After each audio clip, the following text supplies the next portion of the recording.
What's up everyone, how are you all? Today we are back with another blazing Naruto story. What if Naruto was sealed inside a Kunoichi's body and could feel everything she did? If you enjoy, then please like, share and do comments. And also check the description to original creator of this beautiful creation. I'm ashamed to admit it, but despite all my claims of being a strong, independent Kunoichi, I'd looped a half dozen times before it ever occurred to me that this was one problem I'd have to solve for myself. My first time was especially embarrassing, though at least I had the excuse of ignorance.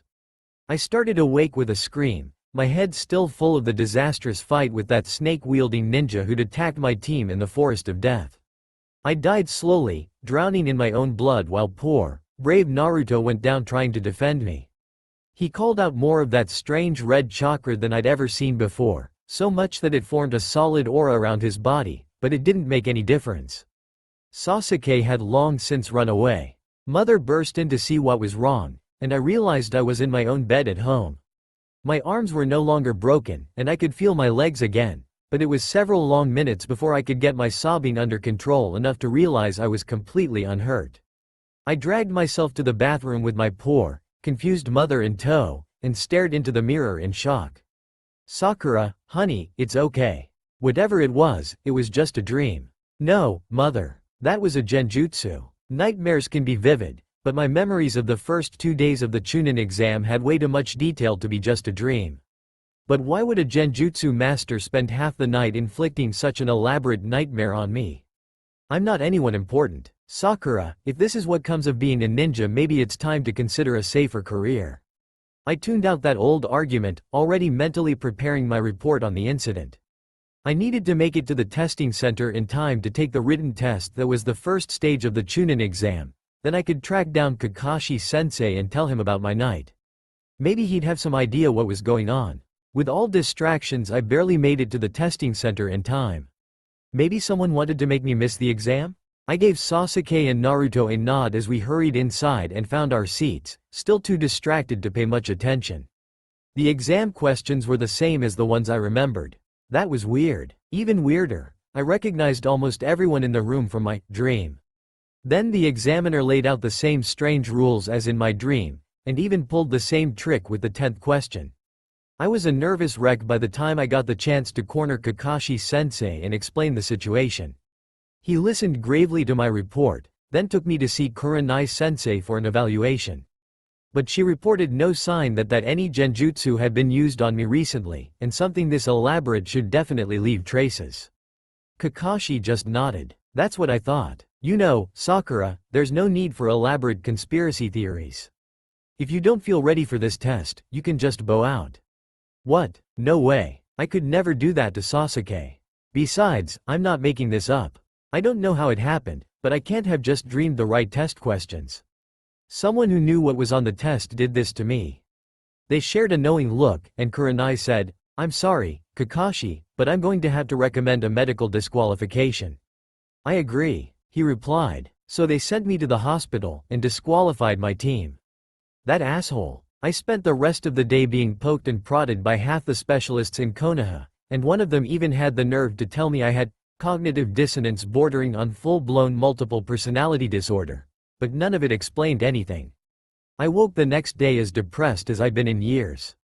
Since I was on medical leave, I went for a long walk to get my head together, but it didn't really help. Eventually I found myself down at the training grounds, where the boys were going at it harder than usual. Sasuke scowled when he saw me, and even Naruto gave me a dirty look. But then the blonde idiot shook his head, and came over to talk to me. "Hey, Sakura, are you okay?" "Yeah, just really confused." "Well, hey, it'll work out. I mean, yeah, of course I wish you'd shown up for the test. But if you don't think you're ready yet, we'll just have to wait. Hey, if we spend the next 6 months training together, I bet you'll be really strong when we take the next exam." "What? But Naruto, we took the exam yesterday, didn't we?" Sasuke snorted. "Pretending you're crazy won't help. Useless weakling. But, my god, what's happening to me?" Once again, Kakashi was no help. He insisted that today was the day of the written exam, and acted like I was crazy for thinking I'd already taken it. I spent the rest of the day at the hospital, but all they found was stress and my little inner secret. The next day I checked the calendar when I got up, and made my way to the testing center full of nervous dread. Sure enough, everyone was there to take the written exam. This time I went straight to the Hokage, and ended up spending the afternoon in Anbu custody. They couldn't quite decide if I was a victim, a nut, or an enemy plant, but the room they put me in had no windows and the locks were on the outside of the door. I woke up in my own bed the next morning, and it was July 1st again. Tired of spending my time in interrogation rooms, I kept my mouth shut and played along. I took the written test, filling in the same answers as before, and passed along with my team. Then I spent the afternoon in the library researching genjutsu, mind control, time travel and anything else I could think of that might be relevant. The next morning my clock said it was July 2nd. With a rising thread of hope I confirmed the date with Mom and Dad, verified that the testing center was deserted, and met Sasuke and Naruto at the entrance to the Forest of Death. This time when we met the freaky snake ninja I stayed the heck out of the way while the boys tried to fight him, and he left after beating them both unconscious. After that it was hell just trying to survive the rest of our trip through the forest, but somehow we made it. I even held my own against Ino in our one-on-one fight, something I'd never managed to do before. But when we knocked each other out they counted it as a double loss. I woke up back in my bed, on July 1st. I kind of lost it then.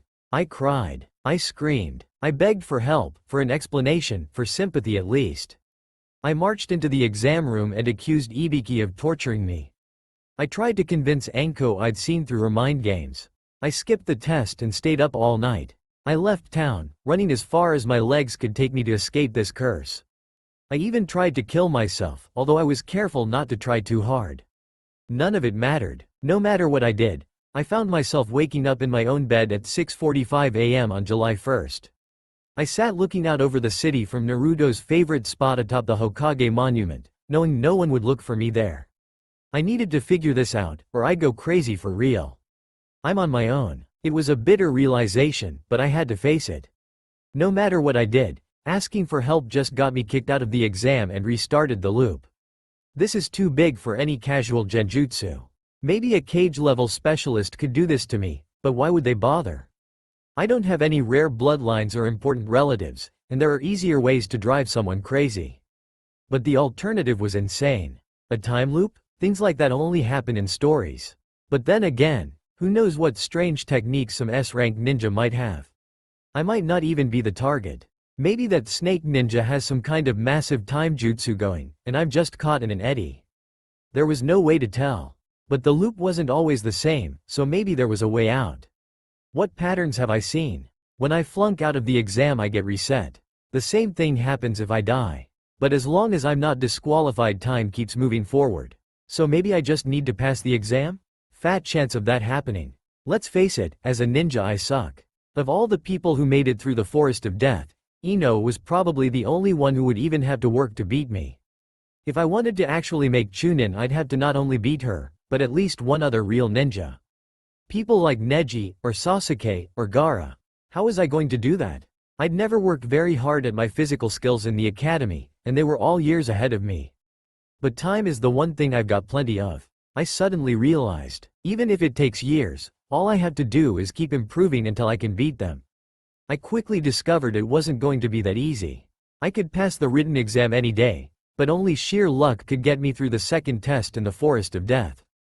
No matter what I talked the boys into trying, that snake ninja always attacked us, and after that it was incredible how many things had to go right. If Naruto didn't push Sasuke into giving the snake ninja a good fight, we all died. If I did anything but nurse Sasuke all night, that strange mark our attacker left on his neck would kill him, and I'd restart at the end of the week. If the sound ninja found us too soon, or the other Konoha teams weren't nearby, we all died. If I made one wrong move in any on our fights I'd be crippled or dead, which would trigger a restart. Then I finally made it through the forest to the preliminary matches at the arena, and found myself matched up against Kiba instead of Ino. As he casually pinned me down and demanded my surrender, I was bitterly aware that I hadn't even made him break a sweat. Okay, fine. I still had the time between the written exam and the Forest of Death to work with. Between that and the fights in the forest I could get in at least a little bit of training with each loop. Heck, I could blow off the exam and spend the whole day practicing if I wanted to. I figured I'd start with something easy, like a counter for that walk in circles forever, illusion we kept blundering into, and then worked my way up. Kakashi-sensei, I'm a little concerned about this next phase of the exam. Will you show me how to dispel illusions? If you're concerned, you should spend the day resting, not training. You don't want to be low on chakra at the start of the next test. Kakashi-sensei, how does the dispel technique work? He chuckled. You'll have plenty of time to train later, Sakura. For now you need to concentrate on using what you already know. Well, if we can't take the exam because of the idiot here, I'd at least like to get some training done. Maybe you could show me how to do the dispel technique, sensei? Training. Yes. Naruto, if you're so tired all the time, I think you could use some serious stamina training. 30 laps around Konoha sounds about right. I winced. Apparently I'd sabotaged poor Naruto's alarm clock for nothing. No matter what I did, Kakashi wouldn't train me. Oh, he had lots of reasonable sounding excuses, and sometimes he'd have us work on physical conditioning or teamwork if we failed out of the exam, but he wouldn't teach me any techniques. Why was my teacher so dead set against training me? He thinks I'm incompetent or too immature to be trusted with anything. That, or he's just too lazy to bother. Either way, he's not going to be any help. That worried me. If my Junin sensei wasn't going to bother teaching me, where was I going to get the techniques I'd need to pass this test? Well, for the basics I could always go back to the source. Iruka sensei, can you spare me a few minutes? Kakashi sensei is busy giving the boys some last-minute training, and I'm trying to find out how to do that technique that dispels illusions. Well, I can show you, but I doubt you'll have time to master it before tomorrow.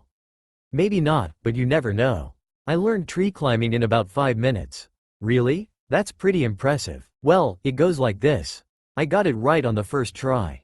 Kakashi-sensei, will you teach me that genjutsu you used on me in the bell test?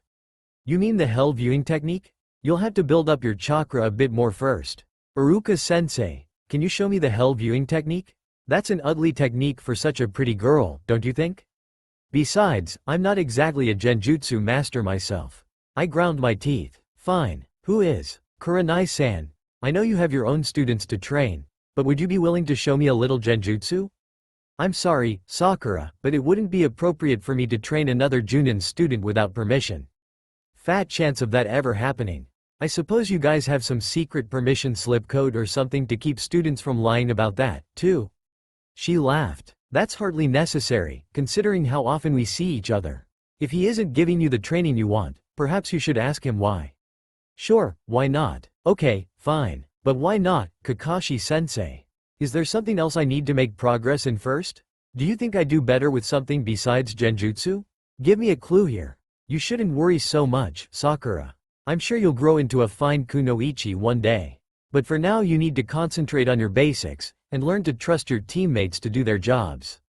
In other words, you think I'm a silly little girl pretending to be a ninja, and you're not going to bother training me. Bastard. Fine, I'll find someone who will. Naruto, can you teach me Shadow Clone? Sure, Sakura-chan, only, isn't that supposed to take a lot of chakra? Are you sure you'll have enough? There's only one way to find out. He stared at me for a second, before giving me that stupid grin of his. Yeah, that's the spirit, Sakura-chan. Okay, the seals go like this. I was expecting the technique to be easy, since even an idiot like Naruto had mastered it. But it was a lot more complicated than I'd thought, and the amount of chakra the technique drained when I tried to activate it was just insane. I saw a hazy image of myself begin to form, but then it popped like a soap bubble and I collapsed, exhausted. Why was it getting so dark? I woke up in my bed on the morning of July 1st. Damn, so much for my quick road to power.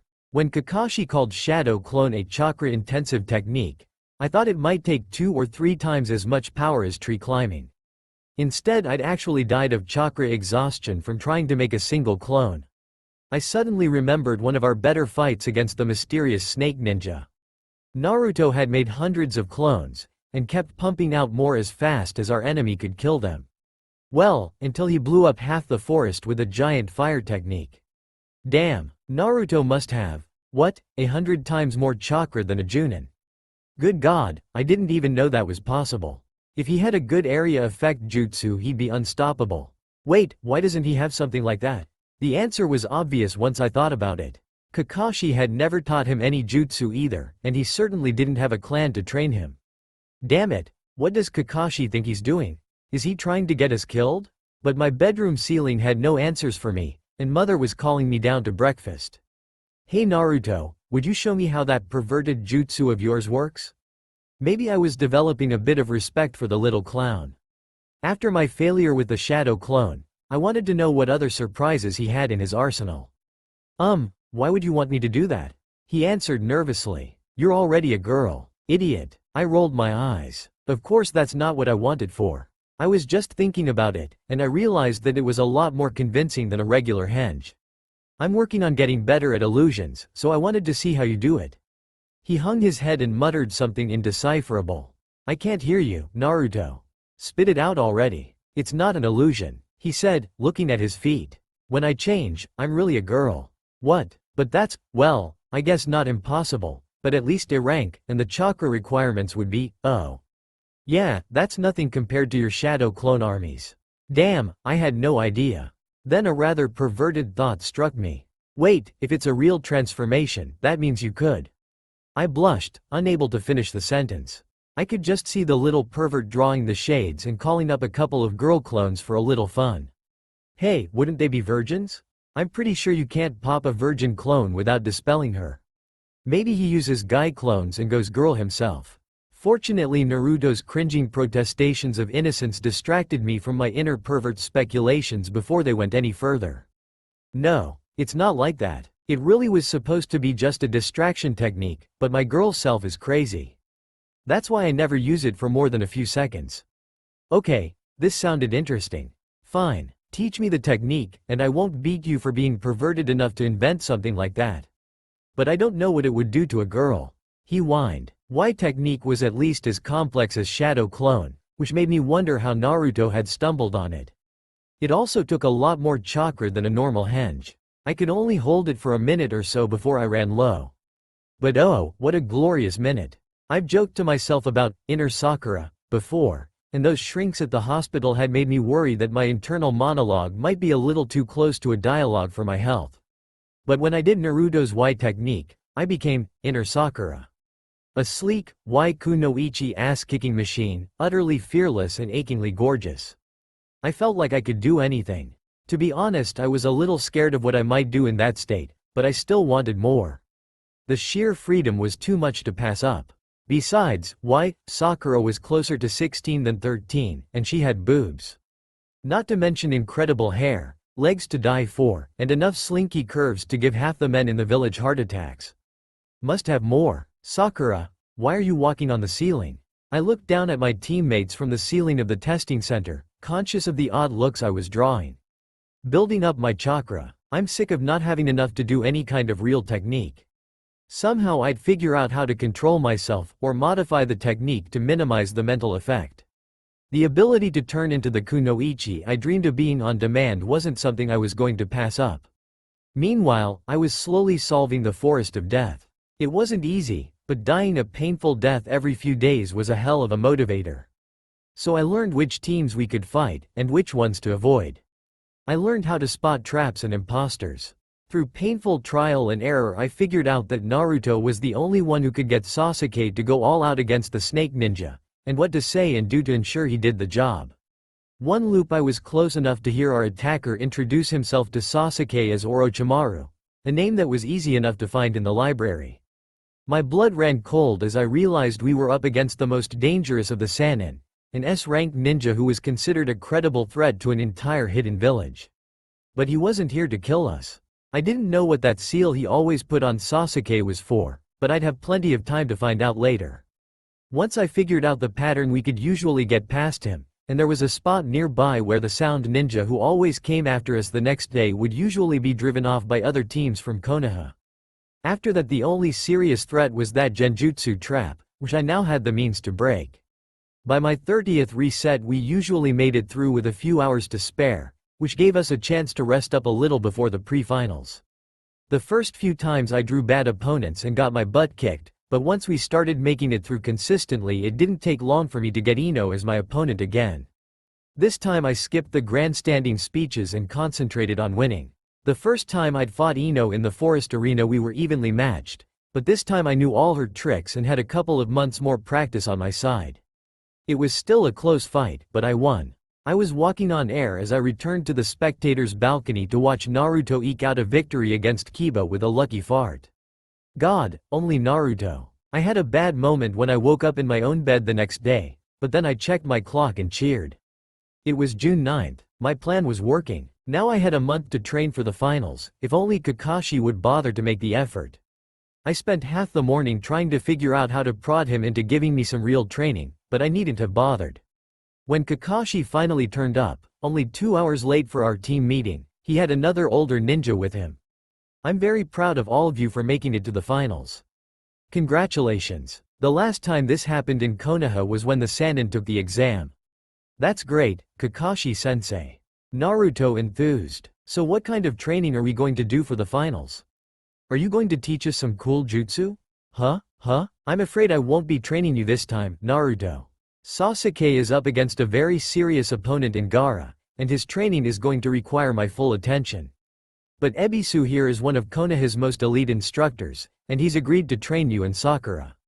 Apparently Naruto knew Ebisu from somewhere, and wasn't impressed. He bitched and moaned and whined until I just couldn't take it anymore. Naruto, I shouted while smacking him upside the head. Shut up. You know Kakashi never teaches us anything. What made you think that would change now? Besides, I'd think you'd be happy about training with me. That shut him up. Not that I actually liked him, you understand, but it's hard to keep thinking of a guy as an annoying pest after he dies for you 5 or 6 times. Besides, he'd never call me a useless weakling. Then I noticed the sudden silence, and realized what I just said. Kakashi didn't look happy. Well, tough. Ahem. Anyway, don't mind us sensei, I'm sure we'll be fine. You're right, you need to get Sasuke powered up as fast as possible so he can beat Gaara. I gave him an exaggerated smile, and turned to Ebisu. So, let me guess. We're supposed to work really hard on our taijutsu, and I'll build up my chakra reserves while Naruto works on his control, and if we do really well we might learn a basic utility technique like body flicker or water walking. Right? Ebisu nodded cautiously. Super. I chirped. Let's get started. Ebisu wisely refrained from commenting, while Kakashi slunk away with Sasuke in tow. Asshole. Just because I can't do anything about it doesn't mean I'll pretend I don't see it. Making us concentrate on our weaknesses instead of our strengths was the perfect way to give us the illusion of progress, without actually letting us get any stronger. Taking my taijutsu and chakra capacity from utterly pathetic to just really bad wouldn't do me much good in a fight. Which is why if they actually wanted us to win they'd concentrate on our strengths instead. But with a few years of work you can turn a weakness into a strength, and I found I rather liked the idea of becoming a taijutsu expert. There are just so many people in the world who need a good ass kicking. Sure enough, we spent most of the day reviewing basic moves we should have learned at the academy. But towards the end of the day Ebisu took us out to one of the small lakes that dot the training grounds and showed us the water walking technique. Okay, so maybe he didn't have anything personal against us. Kakashi does outrank him, so he probably couldn't just blow off our Junin sensei's instructions on what to teach us. At least he was doing what he could. Ebisu walked out onto the lake and gave us a short explanation of the technique, and invited us to give it a try. Naruto immediately called up enough chakra to level a mountain and tried to step out onto the lake. He actually floated for a few seconds, but then he started to wobble and fell in with a splash. Geez, this water is freezing, he complained as he climbed out. You have to keep the flow of chakra steady, Naruto. Ebisu explained. Otherwise you'll bob up and down too much and disrupt the technique. I gingerly held one foot over the water and projected a little chakra, trying to feel the surface without actually touching it. There. Yes, it was easy enough to press against it with my chakra, but there were a lot of details to consider. Well, Sakura? Ebisu prompted. Are you going to give it a try, or not? I smiled sweetly. Sensei, Naruto and I are different kinds of ninja. He's got terrible control, but he'll stay out here all night practicing until he finally learns this out of sheer stubbornness. The interaction between my chakra and the water was odd, but not that hard to understand. I could do this. Well, then, what kind of ninja are you, Sakura? Not the kind that's too timid to try, I hope. No, sensei. I said with a wide-eyed smile of fake innocence. I'm the kind with perfect control. I stepped out onto the lake supported by nothing but the chakra beneath my feet, adjusting the flow minutely to compensate for the little waves that danced across its surface. I strolled out to where Ebisu stood without so much as getting my toes wet, smiling the whole way. "Whoa, Sakura, that's awesome," Naruto exclaimed. I waved. "Come join me, then." He laughed and gave it a try, falling in almost instantly. "Idiot," I called. "Concentrate on your chakra, not me." "Not bad," Ebisu observed. "But how long can you maintain it?" I grimaced. "About 10 minutes. Maybe 15 in an emergency, but then I'd be down with chakra exhaustion for a week." "How do I fix that?" "Practice," he replied. It was a surprisingly good month. Naruto was annoyingly hyperactive, but he's so good-natured that it's hard to stay irritated for long. My taijutsu improved by leaps and bounds. My chakra pool expanded until I could water walk for nearly an hour at a time, and towards the end of the month he even showed us body flicker. That was another chakra-intensive technique, but there were lots of times in the Forest of Death when the ability to flit 100 yards in an instant would have saved my life. So I went into the tournament with a smile on my face, even though I knew I was going to lose. My match against Tamari was as brutal as expected, but I actually managed to flicker in close and get in a couple of hits before she took me down. After all those fights with Orochimaru, I was pretty pleased to come away with just a broken arm and a couple of cracked ribs. The invasion caught me totally off guard. I managed to resist the sleep genjutsu that took down most of the crowd in the arena, but I couldn't even do a dispel with one arm in a sling. Kakashi ended up sending me to a shelter with the civilians, with the result that I got a nice look at the giant three-headed snake and the even bigger sand monster tearing up the city. Then we finally got into the shelter, and discovered the hard way that it was booby-trapped to collapse on us. I started awake, and found myself back in my room on the day of the written exam. "Good God," I muttered, running my fingers through my hair. It was like the whole city was destroyed. No city means no grades, which means no graduations. Shit, don't tell me I have to stop an entire invasion to get out of this thing. "We've got the rest of the day free, Sasuke. Let's go on a date." "No." He slouched away. "Sasuke, if you'll go on a date with me I'll give you my first kiss." "Not interested." "Hey Sasuke, want to do some training together? You'd only get in my way." "Oh, Sasuke-kun, check out my new jutsu." "Why technique?" He stared. I ran my hands up and down my new curves and posed. "Want to help me take this body for a test drive? You shouldn't play with yourself in public, crazy girl." "Damn it, Sasuke, what would it take to convince you to go out with me?" A lobotomy. Apparently I traded one impossible task for another. I had no clue how to stop something as huge as an invasion, so I decided to try a different problem instead. If I could solve the Forest of Death like a puzzle, surely I could find a way to get Sasuke to go out with me. Only nothing worked. No matter what angle I tried, no matter how I asked or pleaded or teased or posed or begged, he wouldn't have anything to do with me. After 3 weeks of steady rejection, I was starting to get depressed again. The memory of Naruto asking me out every single day for nearly 2 years didn't help. How did he do it? Just to cheer myself up, I actually said yes the next time Naruto asked. He was completely clueless about what to do on a date, but sitting around watching him smile at me and pig out on ramen was better than another rejection. Lee was a slightly better date, but way too weird for my taste. Kiba was kind of hot, but he always tried to feel me up. Shikimaru and Neji weren't interested, and even in a time loop I wasn't going to give Shino or Choji a try. So those were my options, unless I wanted to chase older men or give girls a try.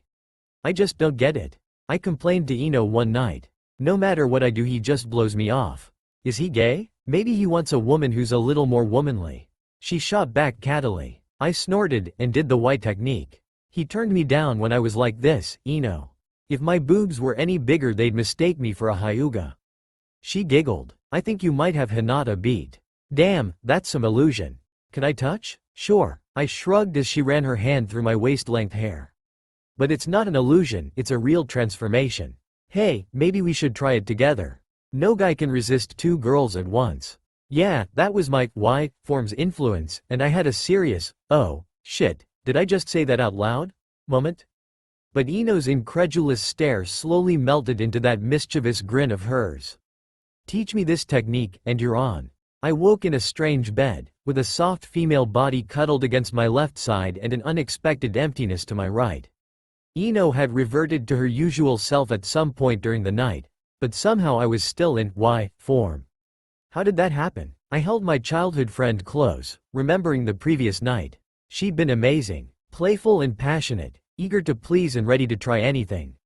Just like me, she was a little more restrained after her transformation ran out, but that might have just been exhaustion. Sasuke was a big disappointment.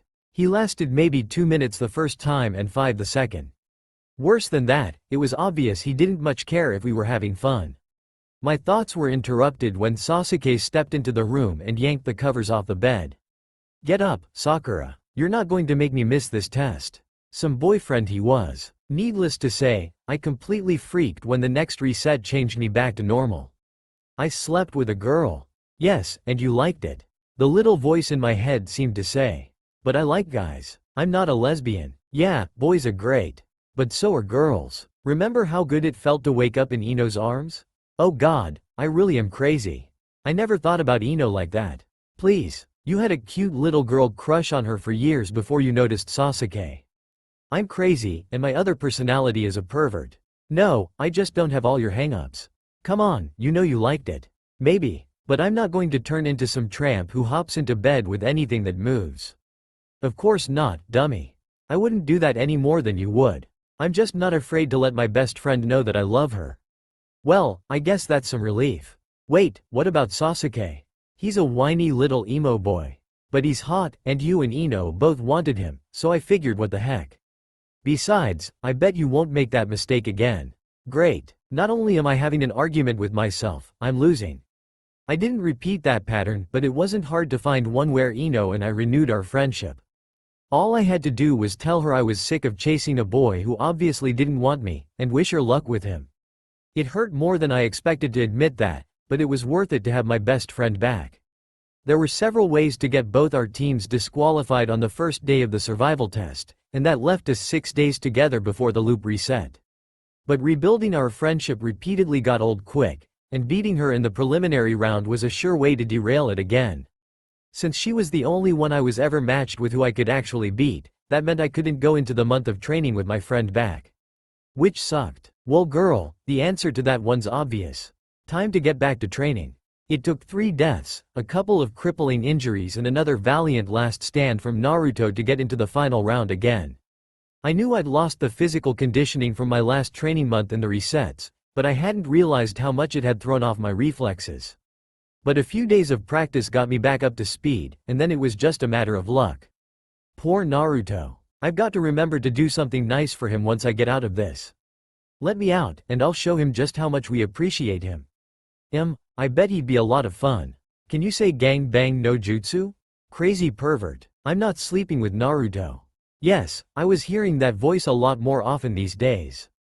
It worried me sometimes, and I spent more and more time in the library trying to figure out what was happening to me. Asking hadn't been much help. I don't know why we're like this any more than you do. Maybe we've got a touch of one of those weird recessive bloodlines, like that clan of guys with 2 heads. Maybe we were exposed to mind-affecting jutsu at an early age, or we have some kind of weird seal on us. To me it feels like we're the same person, like 2 sides of a coin. Like you're the brainy me, and I'm the ass kicker. Well, as long as you're not going to try to possess me or something. My second month of training with Ebisu was as productive as the first. He was so impressed by my instant mastery of water walking that I managed to talk him into testing us for elemental affinities. Mine was earth, which surprised me a bit, while Naruto's was air. Now, don't expect to get this down right away. Ebisu warned after explaining our respective leaf exercises. Most ninja need months of practice to master this step, and it isn't uncommon for it to take years. I focused on the chakra in my hand, going deep like I'd done to try to analyze the white technique.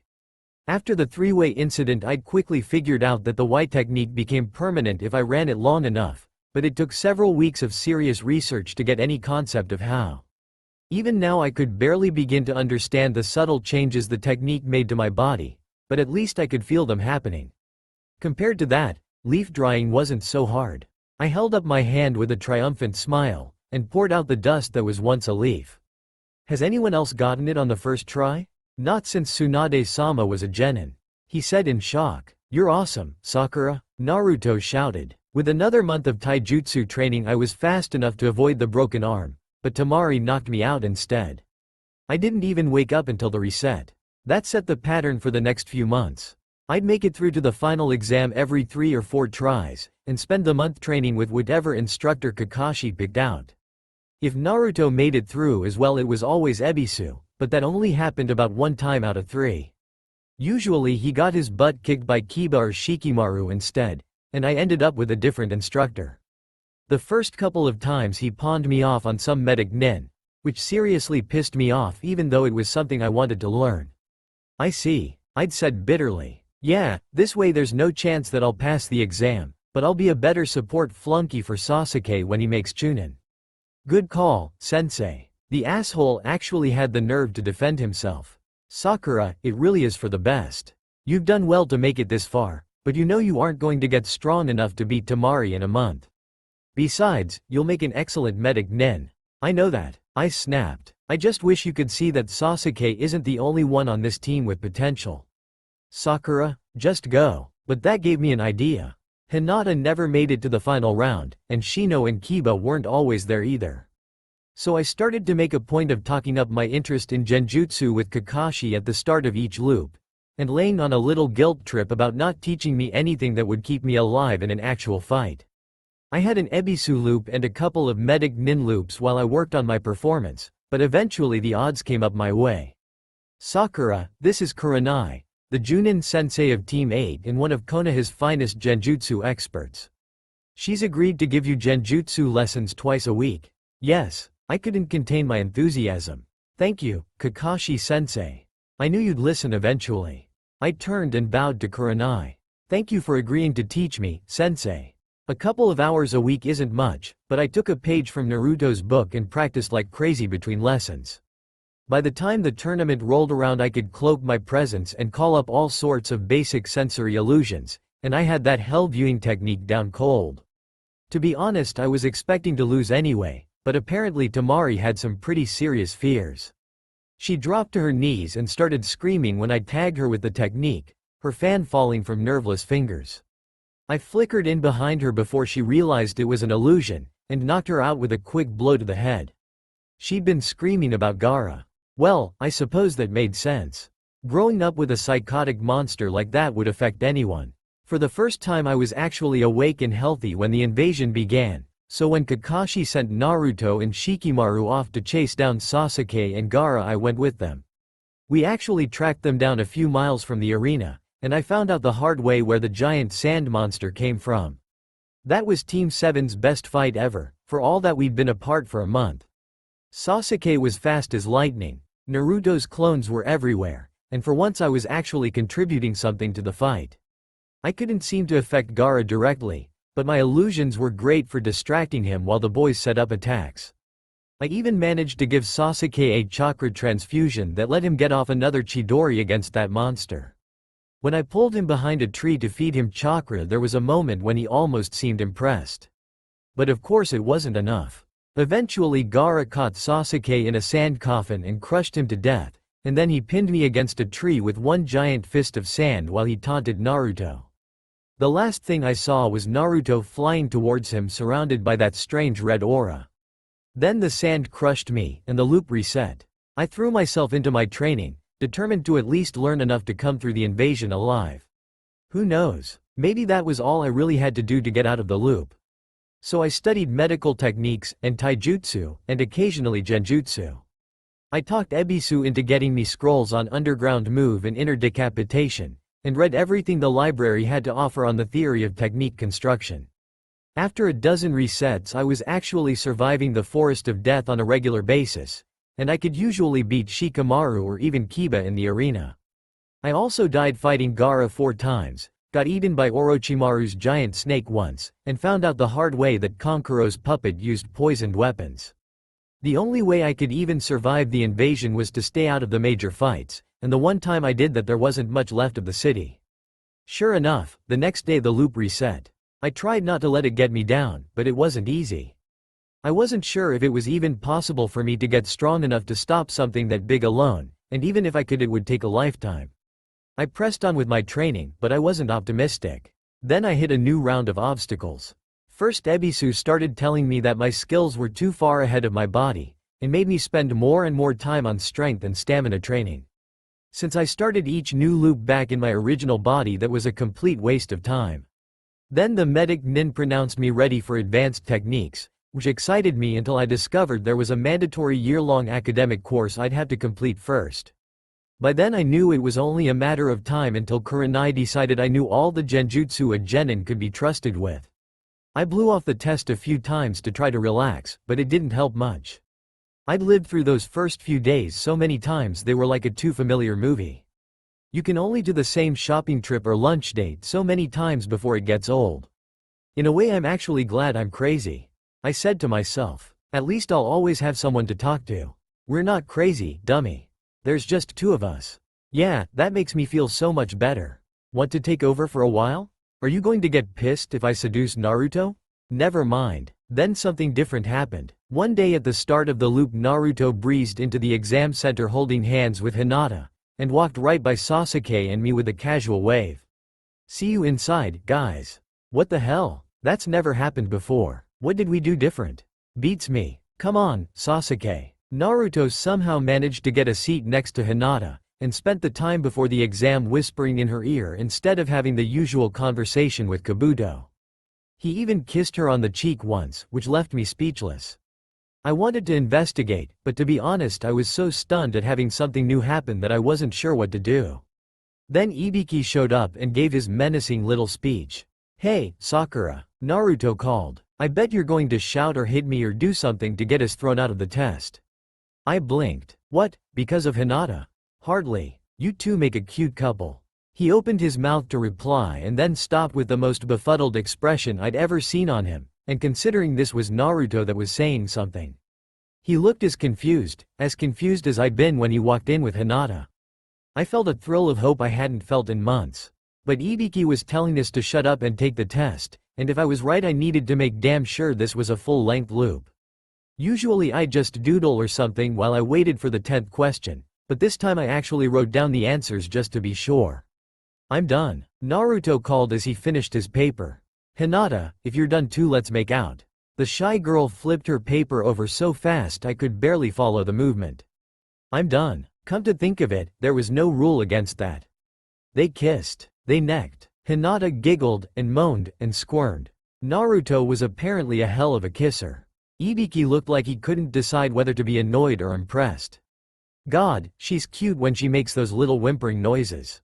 I told you we should give Naruto a try. By the time Anko made her flashy entrance, Hinata was about ready to pass out in her chair, and I was squirming a bit myself just from watching. That was one lucky girl. Then Ino came over to needle me. So, Naruto and Hinata. Who would have thought? Sure you're not jealous after all? I laughed. Maybe a little. But I think Naruto just wanted to make sure I wouldn't freak out too much, since they've apparently been keeping it secret. Isn't that right, Naruto? It was funny how confused he looked. Yeah, pretty much. I never would have expected Naruto to plan that far ahead. Ino laughed. My teammate has hidden depths, Ino. Besides, you can figure out anything if you get enough tries at it. Naruto didn't react to the hint. Ino laughed again. Well, I can see you three have a lot to talk about. See you at the next exam. Sasuke had already left for his afternoon training, since of course there wasn't really a team meeting. That just left Hinata, who was clinging to Naruto like she was afraid he'd vanish if she let. Confusion was so adorable I couldn't contain my giggles anymore. So, Naruto, I guess you finally noticed that she likes you. It's about time. Hinata gave me a surprised look. You don't mind? I'll cope. I met Naruto's startled gaze. I was always so cold to you, I shouldn't be surprised you found someone else. I'm sorry, Naruto. Sakura? He said. You've never said anything like that before. I've had 117 loops to think about it. I replied. I was terrified that this was just some strange fluke and he wouldn't know what I was talking about. But his eyes went wide, and I knew I'd struck pay dirt. Naruto. Hinata said after a moment. If you want, I don't mind sharing. Now it was my turn to be floored. Shy little Hinata proposing a three-way? Naruto choked and looked around wildly, and after a moment I realized he was looking for something to distract me with before I blew up at him. Well, yeah, we'd better get to that meeting, right Sakura? Wouldn't want to be late. I smiled and put a finger across his lips. Naruto, I'm not that girl anymore. Hinata, that's unbelievably sweet of you, but I'm pretty sure Naruto has the girl that he wants. Now, why don't you leave a clone to keep her company while we're gone? I dragged Naruto off to an empty training ground and pinned him against a tree. You remember? The forest, Orochimaru, the finals, the invasion, over and over again. Please, tell me you remember. Yeah, I guess we're both looping. But, you aren't going to yell at me?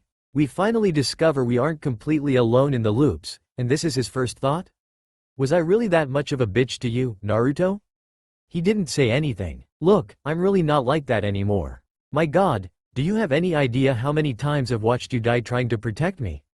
I do have a heart. I don't love you, but, well, I guess maybe I do, a little. My alter ego certainly can't shut up about you. But if you've looped as many times as I have, with me acting the way I used to. I hung my head. You must hate me by now. No, I don't hate you, Sakura. I just got tired of it. Tentatively, he put his arms around me. The next thing I knew I was holding on for dear life as I bawled my eyes out, while Naruto awkwardly patted my back and tried to tell me it was okay. Eventually I ran down, and just stood there leaning against him. So, he asked awkwardly, you're the smart one, have you figured out what's going on? Not a clue. I suppressed a sniffle. My best idea was to try to pass the exam and see if that ended it. But no one's going to make Chunin if Konoha gets leveled. Yeah, that's going to be tough. I can handle most of those guys, but Orochimaru is a monster. No kidding. Not to mention Gaara. Oh, Gaara's a big teddy bear. I just need to make friends with him early on so he doesn't join the attack. You made friends with that psycho? I had to laugh. I don't know how you do it. Hey, he's not that bad. Well, okay, maybe he is, but all you have to do is be nice to him and he comes around pretty quick. The problem is if I do that, Orochimaru shows up with a bunch of other tough guys, and that demon lizard thing is even worse than Gaara's sand monster. We spent the rest of the afternoon there comparing notes, learning each other's discoveries and trying to come up with a plan. Some of Naruto's ideas were amazingly silly.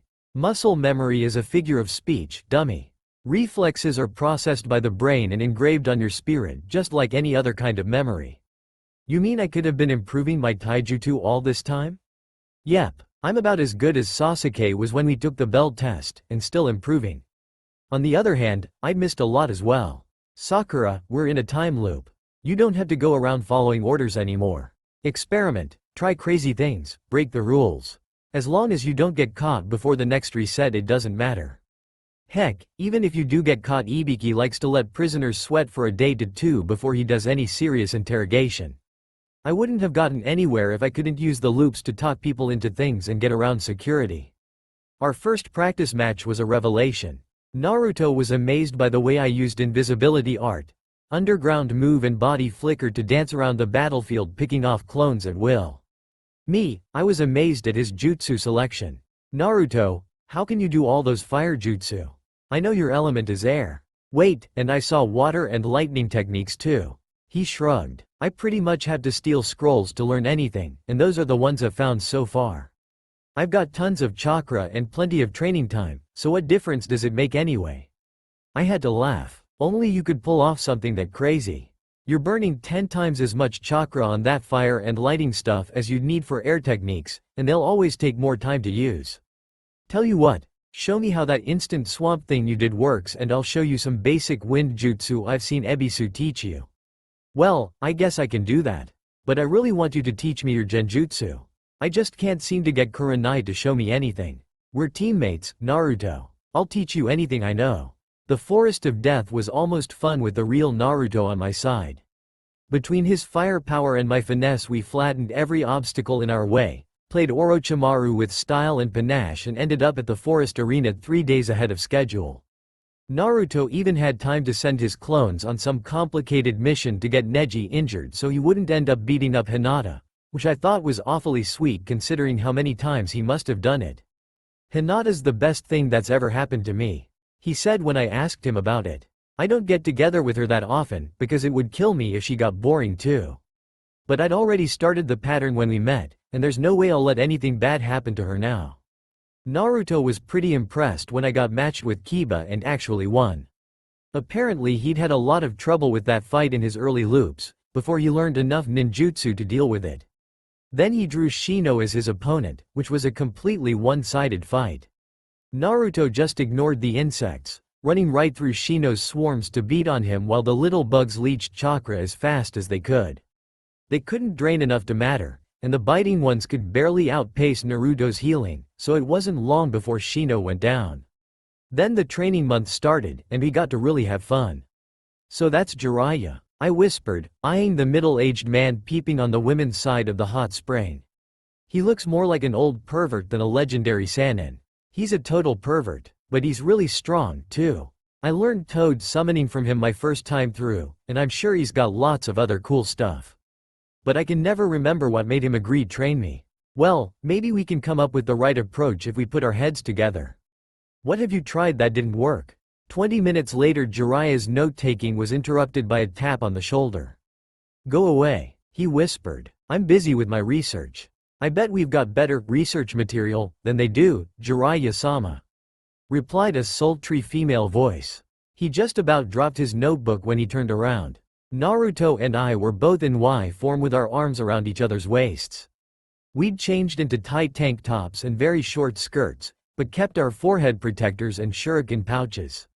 "I'm Sakura," I said in my best, sweet little schoolgirl voice. "And this is Naruto. We're genin teammates and very close friends. But our sensei left us all alone to go train our teammate, and we're just desperate for an instructor to help us pass the Chunin exam. Do you know anyone who can help us?" He stared. He drooled. Then he processed what I'd said, and broke down laughing. "Oh, that's funny. You girls have me pegged, that's for sure. But I can't believe your sensei would leave students like you high and dry." Naruto rolled her eyes. "Kakashi's too busy with the Uchiha to bother with us. He pawned us off on some loser who wants us to spend the whole month reviewing academy stuff." "Yeah," I interjected. "Never mind that Naruto's got enough chakra to lift the Hokage monument, and I'm matching Tsunade-sama's record for instant jutsu mastery. Come on, give us a break. We can leave clones with our so-called instructor, so no one will even have to know.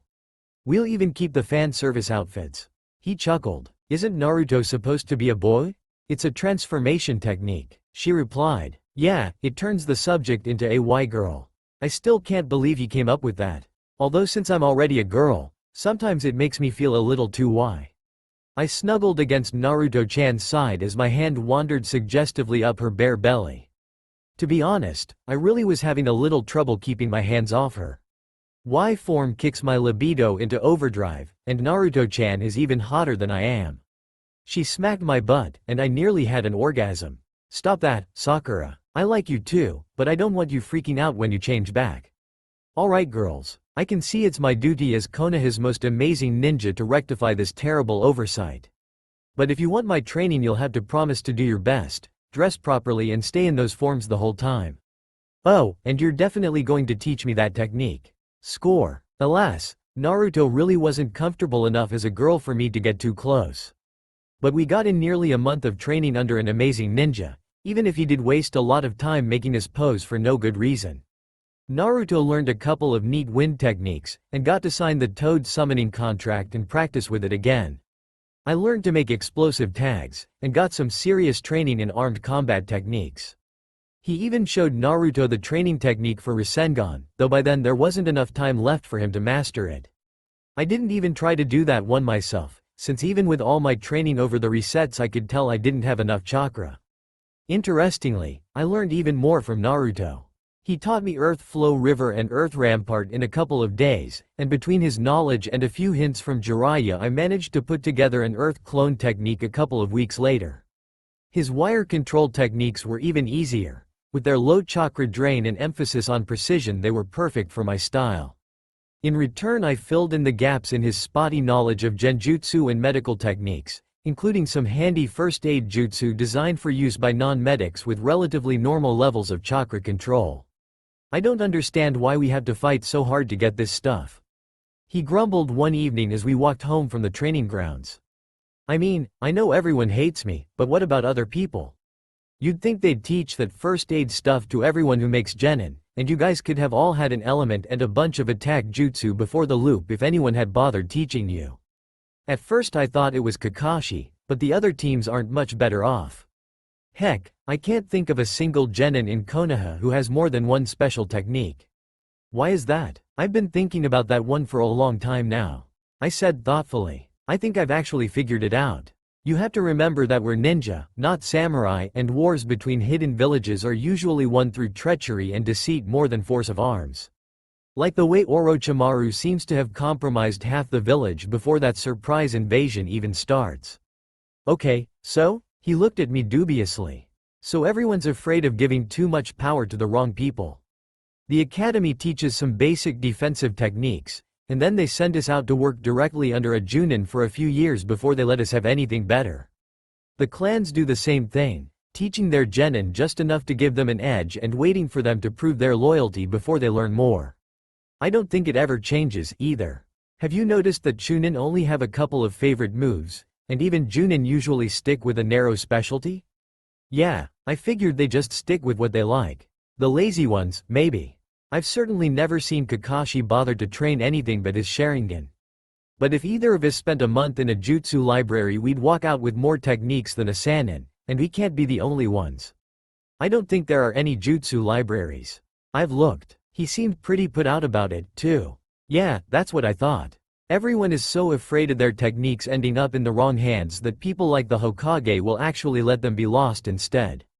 I think one of the biggest benefits we have in these loops is the fact that we can do whatever it takes to convince someone to teach us just one technique, and keep doing it again and again with different people. If anyone knew how much we already know, no one would dare let us learn anything else. We walked through the darkness and silence for a few blocks, before Naruto spoke again. We don't have to be like that. If we meet again, we should share everything. I smiled, thinking of Hinata's unexpected offer. I agree. We're in this together, so we should help each other as much as we can. I thought about that for a few more blocks. Naruto, there's something else I want you to know.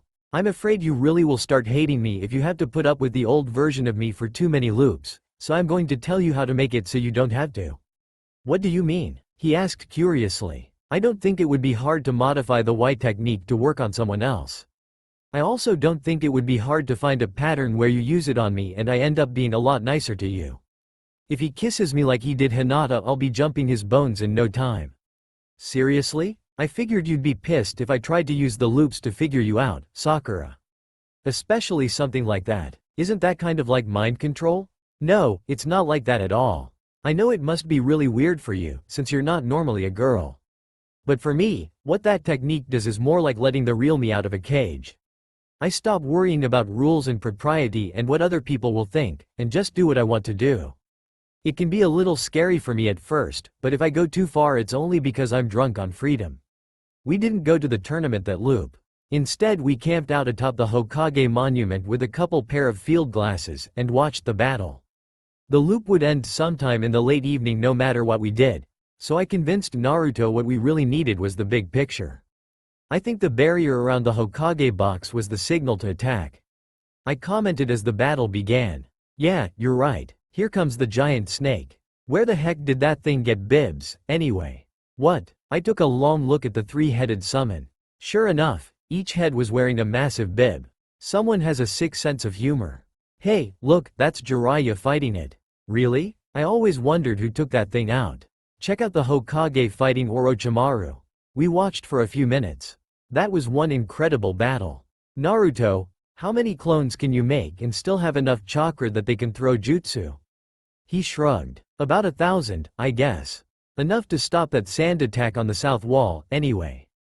But then I won't be able to fight any of the big guys, and I don't think you want that job. No, you're definitely our heavy hitter. But that's a good point. With any luck we can plan to do this in a loop where we're together again. Whoa, there goes Gaara.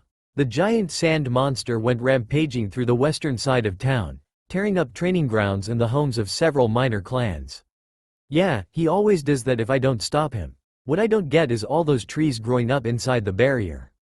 I focused in on the Hokage's duel with Orochimaru. There were plants everywhere, a couple of extra people running around, 3 coffins with big seals on them. Wait, I recognized those marks. Oh my god, that's the first Hokage, the one with wood powers. Or at least his body. I don't believe this. Orochimaru resurrected 2 Hokages as some kind of zombie mind slaves. Just how powerful is this guy? I've never seen anything come close to beating him. Even Jiraiya and the Hokage working together couldn't do it. When it plays out like this, sometimes the Hokage cripples his arms somehow, but he dies doing it and Orochimaru gets away. See, there he goes. But Jiraiya dies taking down the Shukaku, and then the Sand guys rally and finish us off. I gave him a sharp look. It sounds like you've seen this a lot more times than I have. Wait, I think the Hokage's still breathing. Yeah, look, he's been poisoned or something, but he's not actually dead. Hey, you're right, maybe you could heal him after they leave? I'm not good enough yet, but I'll work on it. I replied. That, and figuring out their barrier jutsu. If we could take that down, everything would play out differently. He nodded. Sounds good. I'm going to go back to taijutsu training, and keep working on my elemental attacks. Oh, we've got company coming. He pointed, and I made out a dozen or so ninja headed up the cliff in our direction. They'd be on us in minutes, and somehow I doubted they were all genin. I see them. Looks like it's time for our heroic last stand. We stood up and backed away from the edge to get some fighting room, but I had one last thing to do. As Naruto called up his first squad of clones, I hugged him and gave him a kiss on the cheek. Take care of yourself, Naruto. I want my cool teammate back someday. He grinned and hugged me back. You too, Sakura. I kinda like this being friends thing. Then the enemy ninja came boiling over the cliff edge, and it was time to fight. Tsunade-sama, what would it take to convince you to take on a student? The legendary medic Nin looked across the poker table at me with eyes bleary from too much alcohol and too little sleep. More booze than you can afford, little girl. These loops have been hell on my illusions. 2,000 Ryo? That wouldn't last me a week, kid. You think I'm for sale? In your dreams, little girl. I don't care what happens to Konoha, kid. You're a fool to think it matters. Yes, Tsunade was a tough nut to crack. But the travel was interesting, and it gave me plenty of time to wade through the academic side of medic nin training. So long, legendary sucker. Come back when you've got more money. The casino owner slammed his door in Tsunade's face. She growled at the closed door for a moment, but then she slumped. Shizune, her assistant, didn't look pleased. So, we're broke again. I suppose that means we're back to sleeping in a field? I might be able to help with that, I said quietly, as I faded out of the shadows. I was in Y form, but dressed in fatigues and a chunin vest to downplay my looks. Tsunade gave a skeptical snort. Let me guess, all you want is my necklace? Hardly. My name is Sakura. I'm a junior medic nin in, well, let's just say Sarutobi-sama has been preparing an answer to Root. The Hokage understands that you won't return to the village, but I've been sent to ask if you would be willing to train me. Why me? She asked suspiciously. Konoha has plenty of instructors. Because none of them know what to do with a student who learns every technique on the first attempt. Because there are so many unfortunate accidents that can happen to a rookie chunin in a hospital. Because you have life-saving techniques no one else in the world has discovered, and the Hokage hopes to find someone in the next generation you'd be willing to pass them on to. He didn't explain his reasons to me, but those are my guesses. The old goat made talking me into it part of the assignment, didn't he? Yes. To be honest, I'm terrified I'll screw this up and you'll send me packing. I'm not exactly the diplomatic type. Is he offering mission pay? Shizune asked. She's always the practical one. 8,000 Ryo per month, not including my expenses. Oh, and I took the liberty of clearing your debt with that Yakuza boss up in Twin Falls Gorge, so we've got a nice place to stay if you like. Tsunade raised an eyebrow. He'd better be alive, kid. The yaks ban you from the whole network if you start killing off their bosses. I know, it's nothing like that. I just pointed out how the last tournament he invited you to was rigged from start to finish, trotted out a few of his boys doing tearful confessions, and pointed out how badly things could go if certain parties decided the whole thing was a setup aimed at you in particular. He was happy to write off your debt, even threw in free passes to the hot spring resort next door. My smile turned nasty. I started my career as a genjutsu user with an infiltration specialty. No one's cheating at anything while I'm around. Tsunade laughed and mussed my hair. What a cute little kid. Okay Pinky, we'll see if you can make the grade. It was a great scheme. As my knowledge grew I just adjusted my cover to match, and after a few days of testing we'd pick up more or less where I left off. Tsunade never bothered to check up on my story, and the more I knew at the start of the training the more interested she became in teaching me.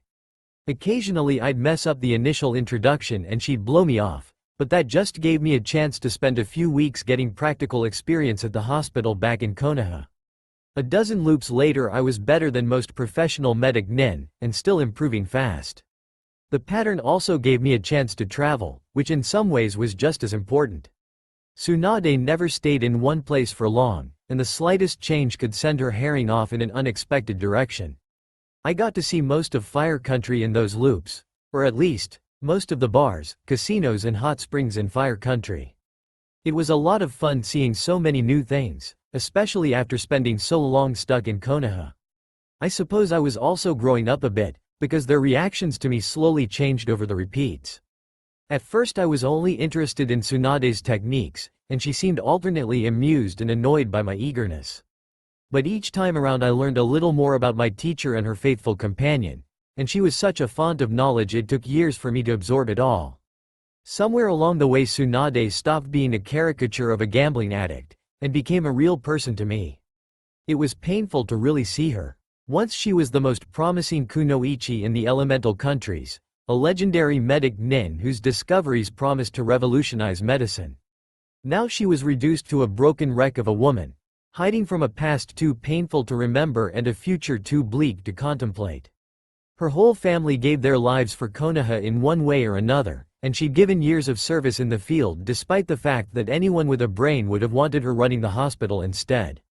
But when her growing hemophobia left her unfit for duty she was ostracized by most of the village, and forced into retirement. Now she survived on a pension arranged by a guilty Hokage, and a few investments Shizune had somehow managed to hide from her. But she was still an incredible ninja, and when she managed to set aside her pain she could still do things that amazed me. I wish there was more I could do for her. I confided to Shizune one evening after Tsunade had collapsed in a drunken stupor.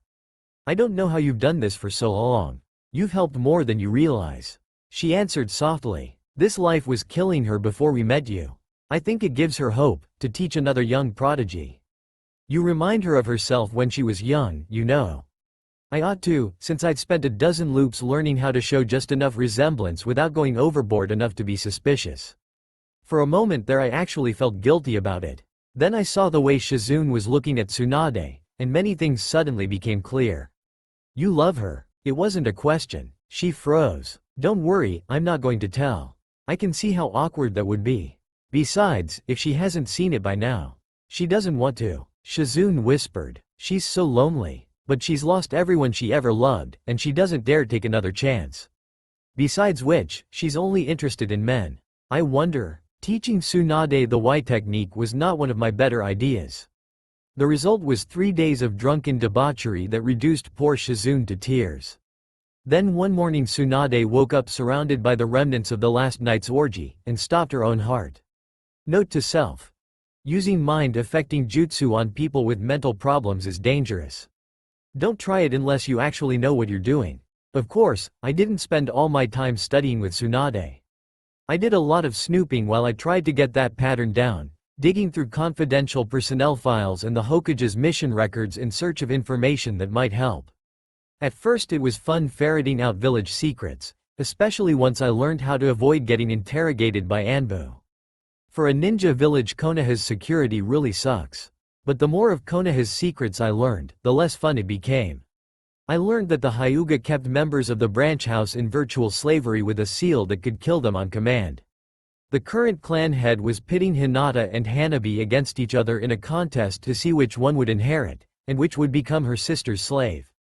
If Tenten ever did land Neji they'd put the seal on her the day after the wedding. But the whole thing was an A-rank secret, and anyone who warned her would face prison or execution. I learned that Anko was permanently barred from promotion because she was once Orochimaru's apprentice. Never mind that he used her as an experimental subject and then abandoned her because she wasn't psychotic enough for him. Never mind that she was more than qualified to be a Junin, and she'd done more to prove her loyalty than anyone else in the village. She was marked expendable and sent out on all the dirtiest missions, the kind even most ninja would refuse. She didn't have that option. She always carried out her orders, at God knows what cost to her soul, and when she returned with her hands covered in the blood of innocents, the clan elders took it as more proof of her dangerous insanity. I learned that the fourth Hokage, one of my personal heroes, defeated the Kyuubi by sealing it inside an infant. Worse, the infant was Naruto. No one was sure what effect being a prison for the most powerful of the Biju might have on a young boy, so what did they do? They warned civilians to keep their distance, left him to live alone, and had Enbu keep an eye on him 24/7. No wonder the adults always seemed cold to him. They were afraid he'd be possessed by the monster that almost destroyed Konoha. I was starting to hate my own village, and that wasn't even the worst of it. I'd been reading the low-security records, the ones that dealt with things that were too well-known to be kept secret from professional spies.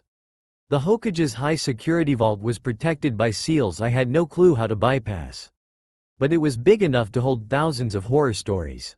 The worst of it is, we really are the good guys. The nice ninja village, where academy graduates don't have to murder their classmates to become genin, and teams hardly ever get executed for failing a mission. Can you imagine what it must be like to grow up in stone or mist? No wonder so many ninja go crazy. Maybe we shouldn't be so eager to get out of the loop. Maybe not. I shook my head and downed another shot of stolen sake. I think I understand Jiraiya and Tsunade better now. But just because they've given up doesn't mean I will. Hell no. When Naruto is Hokage, things are going to be different. You really believe in him, don't you? Don't you? I thought about the boy I'd known in the academy, and what he'd done on the mission to Wave. Then I thought about the young man who'd described Gaara as a big teddy bear, and talked casually about becoming strong enough to beat an enemy who could raise the dead. Yes, I do. That's the spirit. When we get out of this thing, he's going to become Hokage, and we're going to be his sage-level partner. We'll build a better Konoha together, if we have to kill every one of these old bastards to do it. After so many depressing discoveries, I really needed some fun. Fortunately, there were lots of possibilities close to home for that. Ino, now that we're friends again, will you teach me that possession technique of yours? No way. That a clan secret, Sakura. I'll teach you my Y technique if you'll show me your possession technique. Oh, I wish I could, but that's a clan secret. How about my hair animation instead? Heaven viewing technique. My inversion of the hell viewing technique immersed the target in erotic fantasies drawn from their own subconscious, so it was no surprise that Ino moaned and squirmed against me. We were both in Y form, cuddling in her bed after an afternoon that made the infamous Sasuke three-way seem boring by comparison. No more. Mercy, Sakura. Ino kitten needs rest. I laughed and hugged her again. Okay, sweetie. Hey, want to do some training tomorrow? I'll show you my techniques if you show me yours. Oh, you know I can't teach anyone my clan techniques unless— wait, are you asking me to marry you? I laughed. I would if I could, love, but I think your dad expects grandkids someday. Now, maybe if we found the right guy. Sasuke. No guy can resist two girls, right? Oh, brother. I'm not going there again. Ino was another tough nut, but others weren't nearly as bad. Hey 1010, I've been looking for someone to trade techniques with. You interested? I don't exactly have a lot of them. She answered cautiously. What do you have to offer?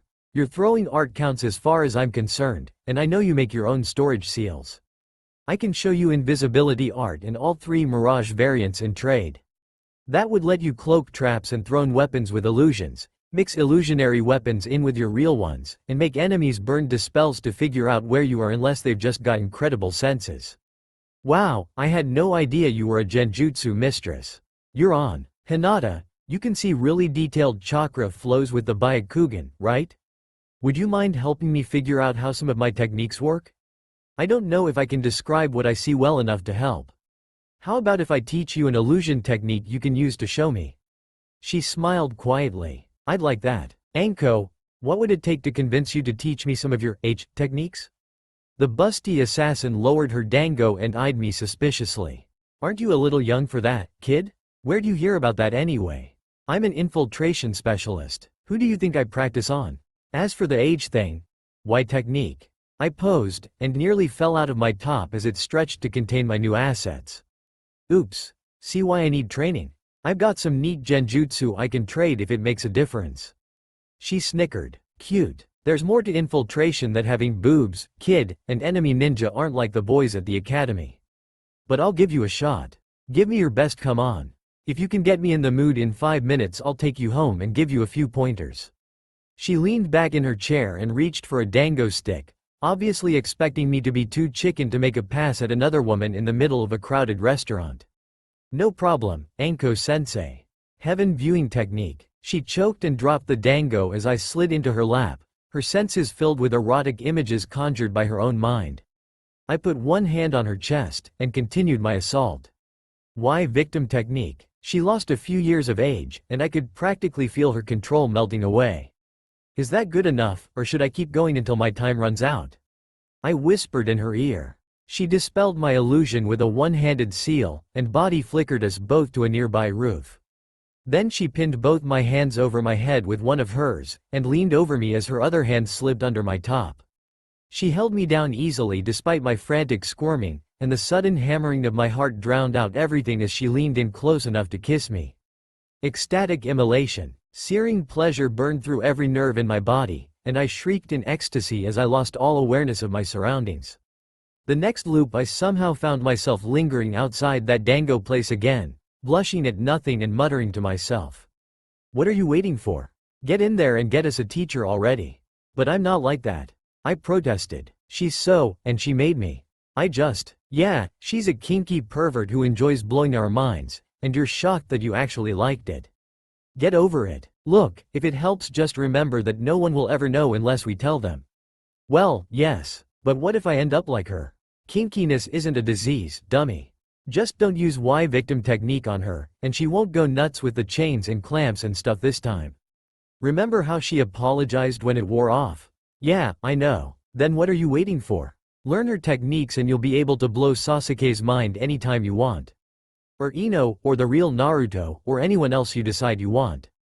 Heaven viewing technique. Sensitization. Ecstatic immolation. It took a big bite out of my chakra reserves, but by the time I was done, Ino was a sweaty, panting puddle of girly euphoria. She gazed up at me adoringly as I ran my hand through her hair and kissed her forehead. "Rest up, kitten. Tomorrow we're going to start training together, and you'll need your strength. I'm going to teach you some of the techniques I've been using, and you're going to teach me your clan techniques. Anything for you, Sakura. You know, kid, it's really too bad you're such a natural at this." Anko was stretched across her bed in her usual careless sprawl, still naked and sweaty from our latest training session. I was rather proud of the fact that I could make Anko sweat. I was rather sweaty myself, sprawled sideways across my instructor's bed with my head resting on her incredible abs. I'd nearly passed out twice, and was still floating near the edge of that helpless euphoria seduction specialists used to get secrets out of their victims. But I wasn't about to admit that, so I forced my brain back into operation. "Would it be better if I sucked?" Anko chuckled. "Not for me, but you'd probably be a lot happier in the end. Seduction specialists have crappy lives, kid. You spend half your career sucking up to people you hate so you can betray them, and the other half doing the same thing to people you like. I don't plan on making a career out of it, sensei. I'm going to be a medic nin like Tsunade. That old bat will never train you if she finds out you've been studying seduction techniques. Neither will anyone else, for that matter. There are so many wild tales out there about secret brainwashing techniques, no one would dare let you get that close." Are there secret brainwashing techniques?" She snorted. "Who needs brainwashing? Fuck a guy anytime he wants, make him think he's the best lover you've ever had and you can't get enough of him, and he'll do anything for you. With women you just sweep her off her feet and blow her mind every few days, but spend the rest of the time looking at other women and acting like you might leave. Step up the techniques every couple of months and you can keep most people in that stupidly eager to please phase for years. Of course they'll end up addicted if you aren't careful, and then things can go south pretty quick. But real brainwashing? Well, keep someone helpless for a few days and you can do enough pleasure, pain conditioning to count, assuming you've got a strong enough stomach for that. But that's almost impossible to arrange, and any other approach does so much damage the victim ends up a zombie. Hey, what's wrong? I was thinking about Ino betraying her own clan after an afternoon in my arms. Maybe it was a good thing I'd done that on a short loop. Anko-sense? I asked quietly. How do I have a relationship with a normal person without making them end up addicted or brainwashed or something? Like I said, you'd be better off if you weren't so good at this. Pick strong-willed ninja, teach them the resistance techniques early and don't get too carried away. assuming you can find anyone who'll even take the chance. Yes, I was exploring all sorts of new frontiers. Between the anonymity of the loops and my alter ego's constant encouragement, I experimented with a lot of things I'd never had the courage to think about before, and most of my old insecurities were gradually left behind. I spent several long loops as Anko's apprentice, just to see what life was like for a known seductress assassin. No, it wasn't pretty. Neither was the loop where Ino and I publicly admitted our relationship, although it could have been worse. At least her clan was liberal enough to take me in when my parents disowned me for being a lesbian. After that experience, I actually went back to boys for a while. But Kiba was only interested in getting into my pants, and he was so easy to manipulate it got boring fast. Sasuke was as cold to me as ever, and Shikimaru somehow picked up on my new skills and avoided me like the plague. That didn't leave many options unless I wanted to make a play for an older man. No, I'm not going to talk about the Jiraiya incident. I was disguised as a 19-year-old Chunin, and there was a lot of sake and a complicated plot to get him to teach me seals involved, and that's all I'm going to say about it. Except, my god, that technique had to be S rank.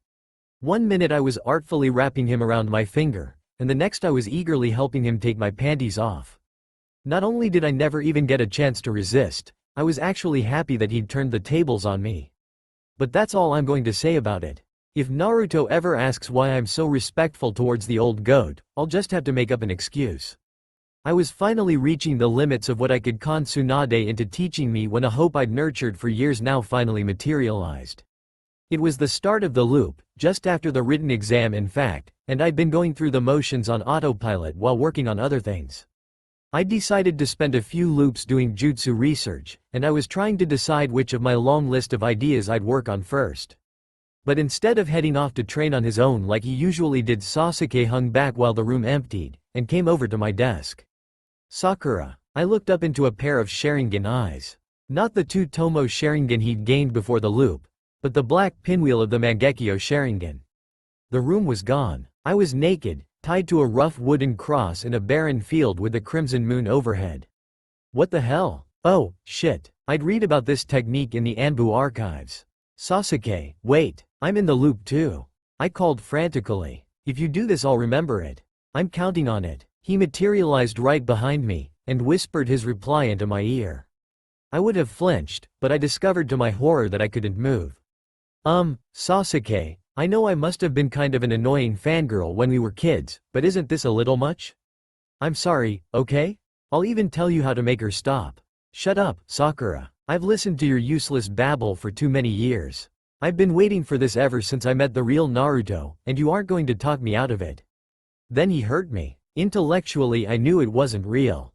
Hell, Sasuke probably wasn't even controlling it in any detail. Genjutsu relies on the victim's own subconscious for that kind of thing, and Tsukuyomi is supposed to involve a serious time dilation anyway. So what I was experiencing was probably just a combination of all of my own worst nightmares, with a few nudges here and there from the real Sasuke. Knowing this didn't make it any less painful when my hair crawled off my scalp and burrowed into my body like thousands of giant pink maggots. When Anko talked about pleasure, pain conditioning, I thought I knew what she meant. But I'd never considered the idea of such horrifyingly personal tortures. Tsukuyomi lets the user control every aspect of the victim's senses, and Sasuke's mastery of it was perfect. The old me would have broken instantly. With my years of experience and my training under Anko, I might have lasted an hour. He interrogated me with ruthless efficiency, forcing me to confess every secret thought and embarrassment of my old life with blinding agony as his goad and the mindless ecstasy of a drug addict for reward. When I was reduced to shuddering compliance, he questioned me about the loops, what I'd learned and how I'd grown, until all my new secrets were his as well. Then he let me move again, and set about shaping me into something useful. He ordered me to do things, punishing me when I refused and sometimes even when I obeyed. I was aged to death in front of all my friends, flayed alive by a grinning Ino, methodically dissected by Tsunade and Shizune, elaborately bound and whipped to death by a manically grinning Anko, until finally I obeyed every order without question. Then he gave worse orders. Embarrassing things, disgusting things, things I'd rather die than do. I tried to escape, but there was nowhere to go. I called on my other self for strength and he broke her too, tearing down the fragile wall between us with blades of agony. Finally my last shred of resistance broke, and I stopped trying. Stopped even thinking, and just obeyed. I'm not sure when the technique ended. The first time I found myself back in the exam room I made the mistake of trying to signal for help. The examiners pinned me to a desk and cut me open, extracting my bones one by one until there was nothing left of me but bloody strips of flesh. The next time I quietly followed Master out the door and over to the training grounds, and was rewarded with a long stretch of mindless bliss. Eventually I stopped waking up in the exam room, and I was pretty sure I was back in the real world again. Pretty sure. I'd gone whole hours without dying in agonizing death by then, so I wasn't going to take any chances. It wasn't until we entered the forest of death that I was sure I was back in the real world, and even then I knew he could plunge me back into that nightmare with a glance. I kept my mouth shut and did as I was told. A few hours into the forest Naruto went off on his usual bathroom break, and Master gave me an appraising look. "How's the conditioning holding, Sakura? Any resistance left?" "No sir. I'll shut up and do as I'm told, sir." I shivered. God, please let him be satisfied.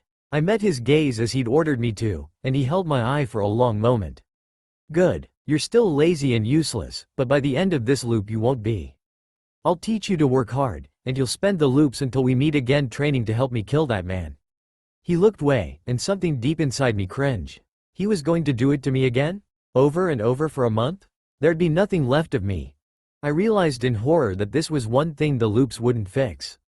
But what could I do? Just the thought of resisting was enough to make me sick with fear. Actually doing anything would be impossible. Sometimes the fight with Orochimaru goes badly. He went on, so just in case, here are your orders. First, stop bothering the other version of me. I'm not interested in a weakling like you, and I never will be. Keep studying medicine, but stop being so squeamish about it. Do whatever it takes to learn everything Tsunade knows, and then work your way through the Konoha staff doing the same thing. Quit wasting your time with Anko, and get serious with your taijutsu training. When we find that man you're going to deal with whatever minions he's acquired, so I'll be fresh when I get the chance to kill him. Oh, and stay the hell out of this fight.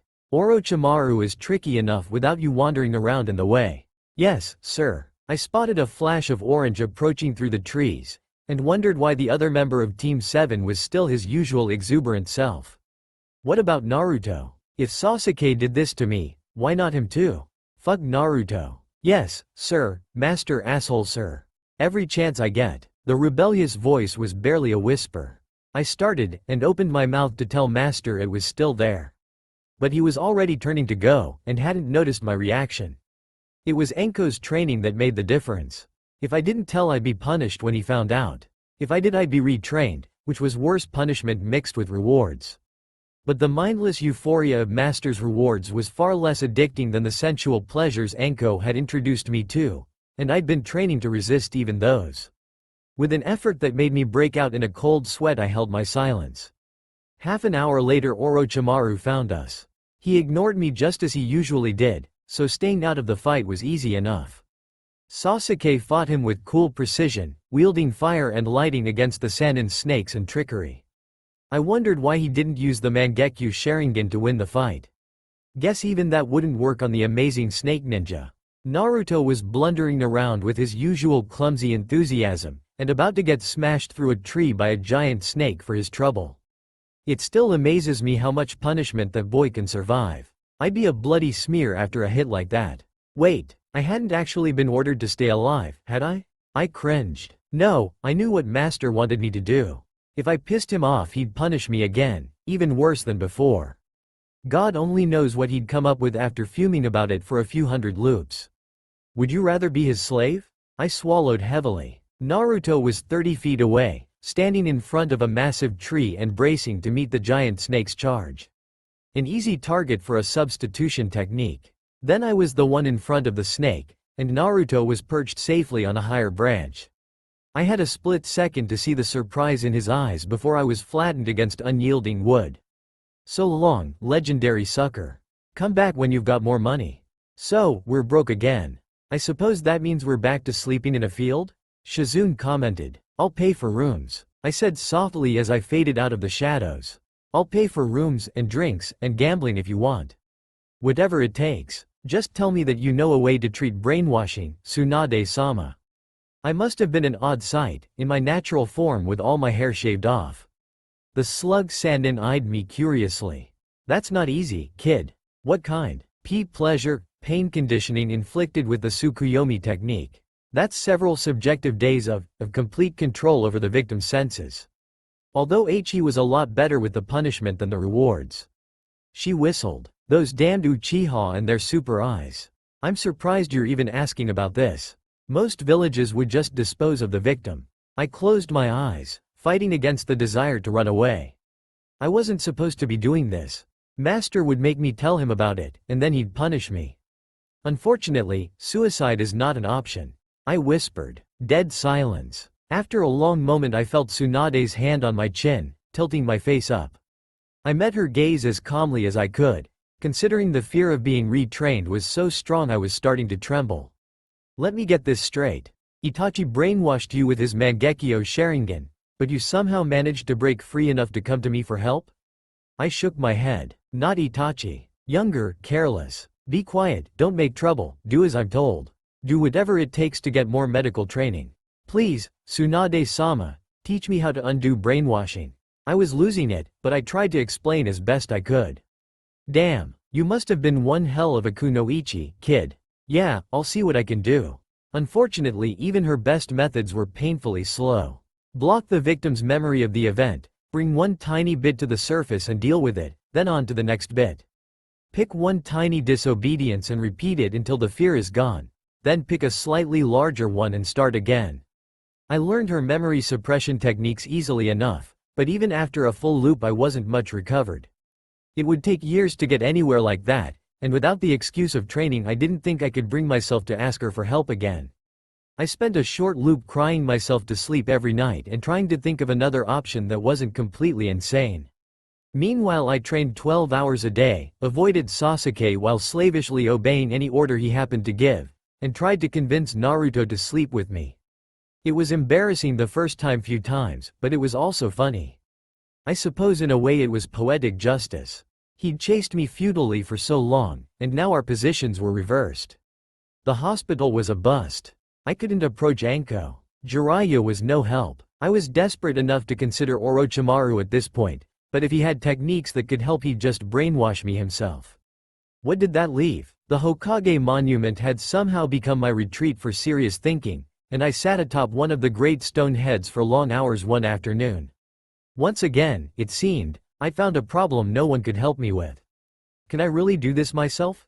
Tsunade's techniques are too slow, too painful. I'd never make it through. What I really need is a whole new approach. Something to let me edit my own memories, or just erase the conditioned responses. But I've never heard of a technique like that.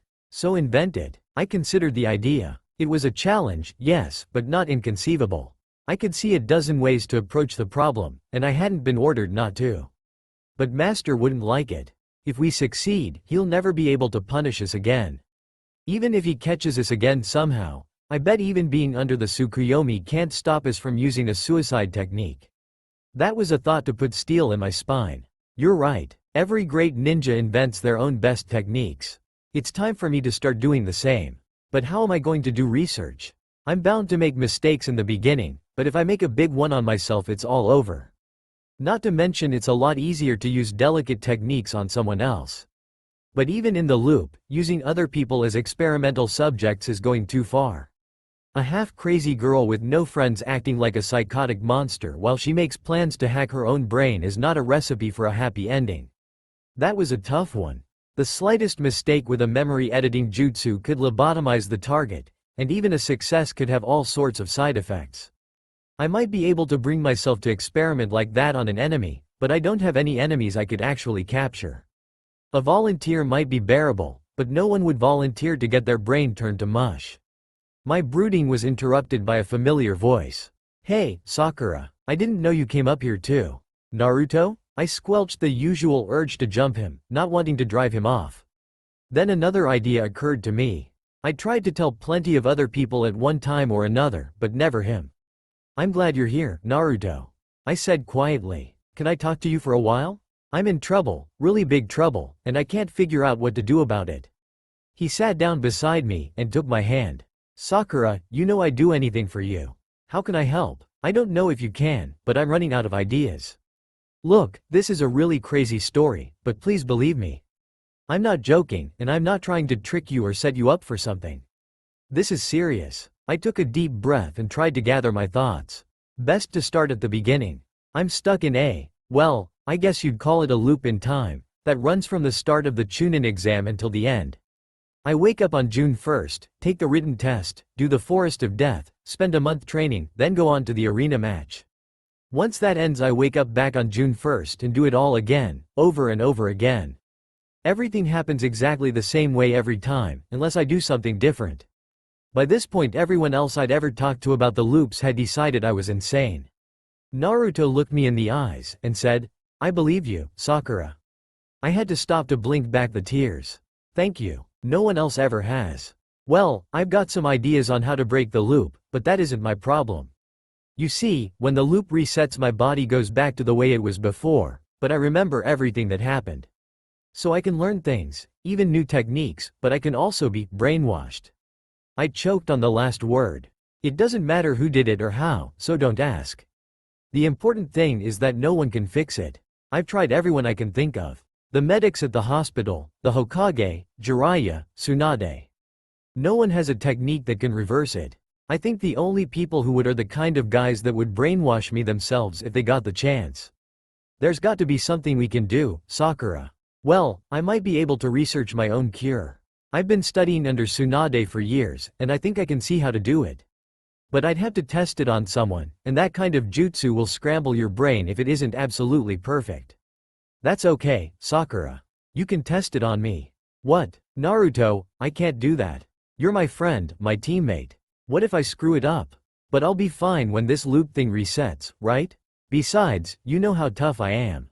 Heck, no one would notice if you did fry my brain a few times. I stared at him for a long moment, speechless. You're serious? My God, you are. Naruto, thank you. I sniffed, fighting back tears again. How is it that no matter what I do or how screwed up my situation gets, you're always there to rescue me? He chuckled. I told you, Sakura, I'd do anything for you. Will you let me thank you properly? I replied. You never have before. But if I don't do something nice for you after this, I don't deserve to live. So, can I show you what I'm like when I use your Y technique? His eyes got very big at that point. Are you serious? I transformed. This time, he didn't stop me. It took a dozen loops to perfect my new memory manipulation technique. As predicted, poor Naruto ended up a vegetable more than once, but in the end I had a way to package up weeks of memories into a little bubble of chakra contained within my spirit.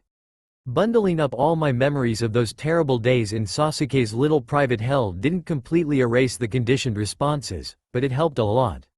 Meanwhile, I spent more than a year months doing medical scans on Naruto on a daily basis while I worked on my technique. I should have expected that the result would be more surprises. Naruto, how are you even alive? I stared at the blonde goofball in shock, not quite believing the results of my baseline scan. He just scratched his head and looked confused. Why wouldn't I be? Is there something wrong with me? Only chronic malnutrition, brain damage, scars from dozens of broken bones and some kind of weird scarring all through your chakra circulatory system. I suppose that last thing is from using the Kyuubi's chakra, but when did the rest of it happen? I noticed his wide-eyed look. Yeah, I know about the Kyuubi. Don't worry about it, I'm not an idiot like most of the people in this town. But what about the rest of it? There's nothing in your medical records about any of it. He shrugged. The nurses don't like me any more than the rest of the town. Anyway, you know how fast I heal. The only time I go to the hospital is when Kakashi makes me. I suppressed a sudden urge to go level the hospital. And the malnutrition? What, have you been living on ramen all your life? Hey, ramen is great. He shouted. He looked away. Besides, I can't afford much else. Genin pay isn't huge, but it's more than enough to live on. You could probably support a family if you were frugal, and I certainly didn't see Naruto spend much. But a quick quiz on prices solved that mystery. Those damn civilian shopkeepers were charging him 2 or 3 times the normal price for everything, when they deigned to sell to him at all. Damn it, what the hell is wrong with this town? Is the Hokage trying to turn us all into psychotic monsters, or is every adult in Konoha just a drooling incompetent? I swear, when I get out of this loop we're going to need a bigger graveyard. Naruto was edging away from me with a nervous look. I took a deep breath and tried to calm myself. Sorry, Naruto. It's not your fault. But this stops, right now. I don't care if this is a loop, I'm moving in with you tomorrow. I'll do the shopping, and cook real food for you, and you won't have to deal with those assholes anymore. As screwed up as it is, Konoha is still a ninja town, and any civilian who thinks they're going to get away with harassing an active duty genin is in for a rude awakening. But wait, you don't have to do that. Naruto objected. What about your research? And your parents? And, I've only got one bed. We became legal adults when we were accepted for active duty, so my parents will just have to cope. As for the rest, Naruto, I don't think you understand what you mean to me. I've been trying not to be too familiar, because I know it makes you uncomfortable. But honestly, you're my hero. My rock. No matter how bad things get, you've always been there for me. I'd like nothing better than to be able to do something to pay you back for once. If it slows down my research a little, that's okay. I've got plenty of time. As for the sleeping arrangements, I can't think of a better treatment for my nightmares than waking up in your arms. Besides, you're pretty wise when you're not being a goofball. Play your cards right and I could end up doing more for you than cooking and shopping. It was cute how easy it was to embarrass him, but I knew perfectly well I wouldn't be able to keep my hands off him for more than a few days. Fortunately, telling him about the loops made it a lot easier to find a pattern where he'd actually let me seduce him. How was he? Let's just say there are advantages to being a stamina freak. Shacking up with Naruto was a lot more fun than I'd expected. Not only was it a completely new experience, but there was something viscerally appealing about the whole thing. Every time I cooked a meal for my man, something inside me gave a happy little sigh of contentment. Was this why so many Kunoichi retire when they marry?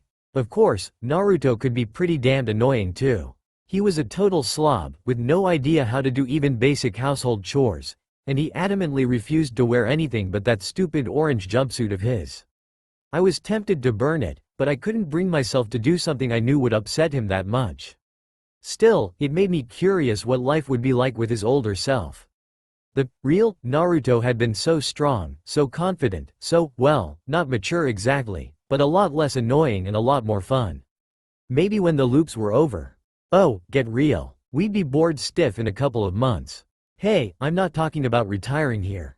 Just thinking it might be nice to have a family someday. Besides, you're just miffed that he isn't interested in kinky bedroom games. Hey, insane stamina is nice, but I want my gangbang no jutsu action.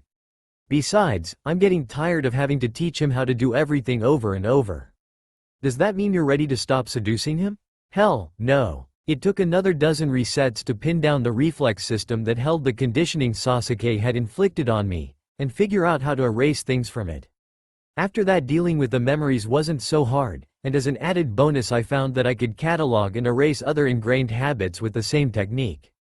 Things like the feelings of insecurity that drove my younger self to be such an obnoxious bitch, and the lingering shame and guilt I still felt over the fact that I find women attractive. I tried not to go too far overboard with hacking my own brain, but I couldn't resist the urge to tinker just a little. Not long after that, there finally came a day when I found myself finished with the last of my troubled memories, able to remember my worst moments of degradation in Sasuke's little chamber of horrors without flinching. But I was still afraid. I'd meet him again sooner or later, and he could do it to me again with a look. In the loops I could probably run away again by killing myself, but I still had hopes of escaping them someday. To protect myself against him in the real world, I'd need a jutsu like nothing I'd ever heard of. Something that could resist the strongest powers of the world's most powerful bloodline. I had a long way to go. But first, I have a present to make. I made my way through the sewers in Naruto's mind the way I'd infiltrate an enemy stronghold. With stealth and caution, all my senses straining for any hint of the unexpected. I'd long since discovered how to use jutsu in these mindscapes, so my feet slid noiselessly over the surface of the water as I found my way to the center of the maze. The massive gates I found there were just as Naruto had described them. So were the huge glowing eyes that watched me from the darkness beyond. I stopped a good distance from the sealed gates, and bowed politely. Kyuubi, my name is Sakura. I've come here seeking answers that no living human seems to have.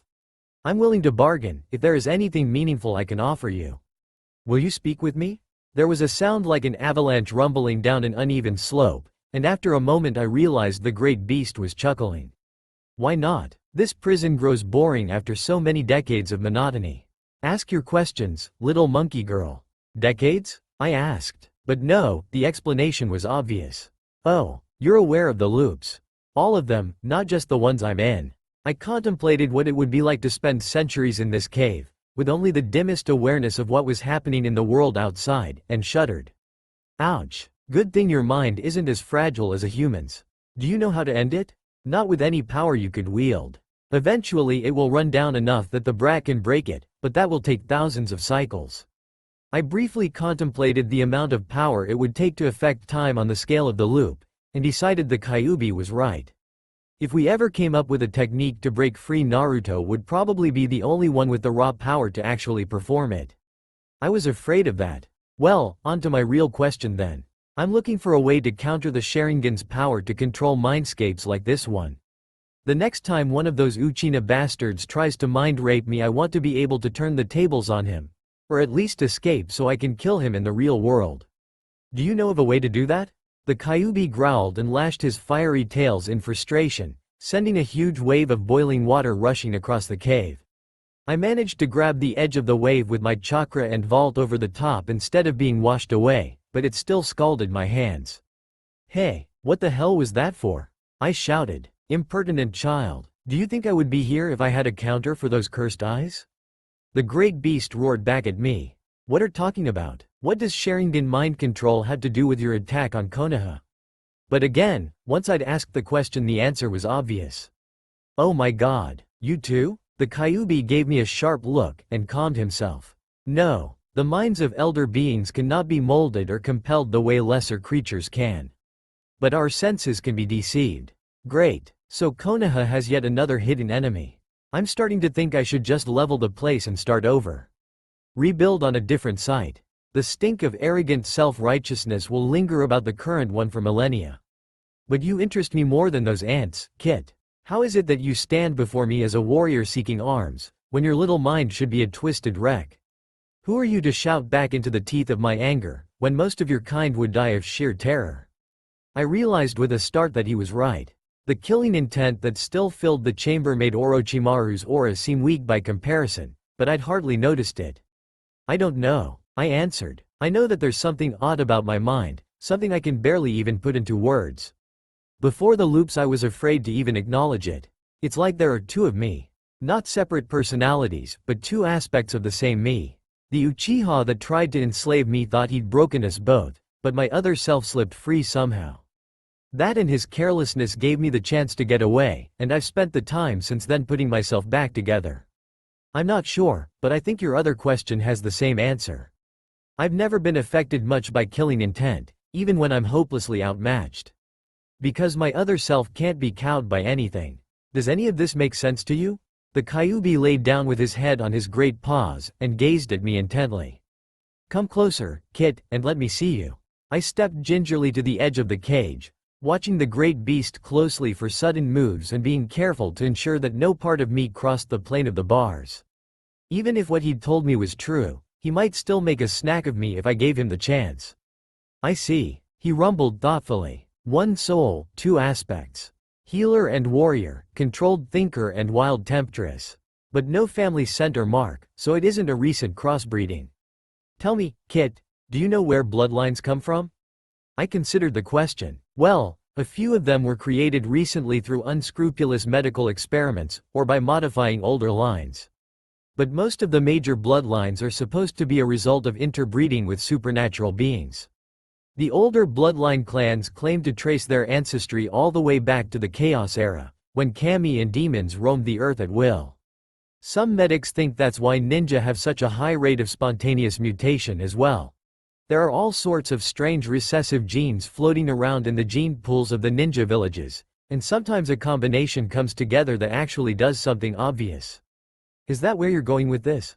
That I'm some kind of sport, with a trace of demon or dragon ancestry that makes me different from normal people? Yes, your body is human enough, but your soul is shaped more like a kami. Too weak to cast off mortality, but strong enough to manifest aspects and shape itself to fit your need. That mutability might serve as the weapon you seek, if you can master it. Aspects? I frowned. Is that just a fancy way of saying I have a split personality? A human might think so, but is it insanity when you can remake yourself whenever you so desire? Real Kami used to create an aspect for every kind of power they pursued, each perfectly suited to its purpose. You seem to be wasting the ability on some foolish quest to run away from yourself, but that isn't the point. Kami souls are mutable in ways that mortals are not. Learn to master that ability and you can make your own mind a maze of traps and guardians and hidden refuges. It won't make you immune to the eyes of misery, but it would give you the chance to fight back. I see. Lovely. It sounds like it would be awfully easy to drive myself insane that way. Perhaps. Mad Kami were certainly common enough in the old days. But it's the only weapon you have. True. Well, that just might do the trick, and it's certainly not something I would have guessed. Thank you. I stepped away from the bars, intending to leave before he dropped any more disturbing revelations on my head. But there was one more thing I had to ask.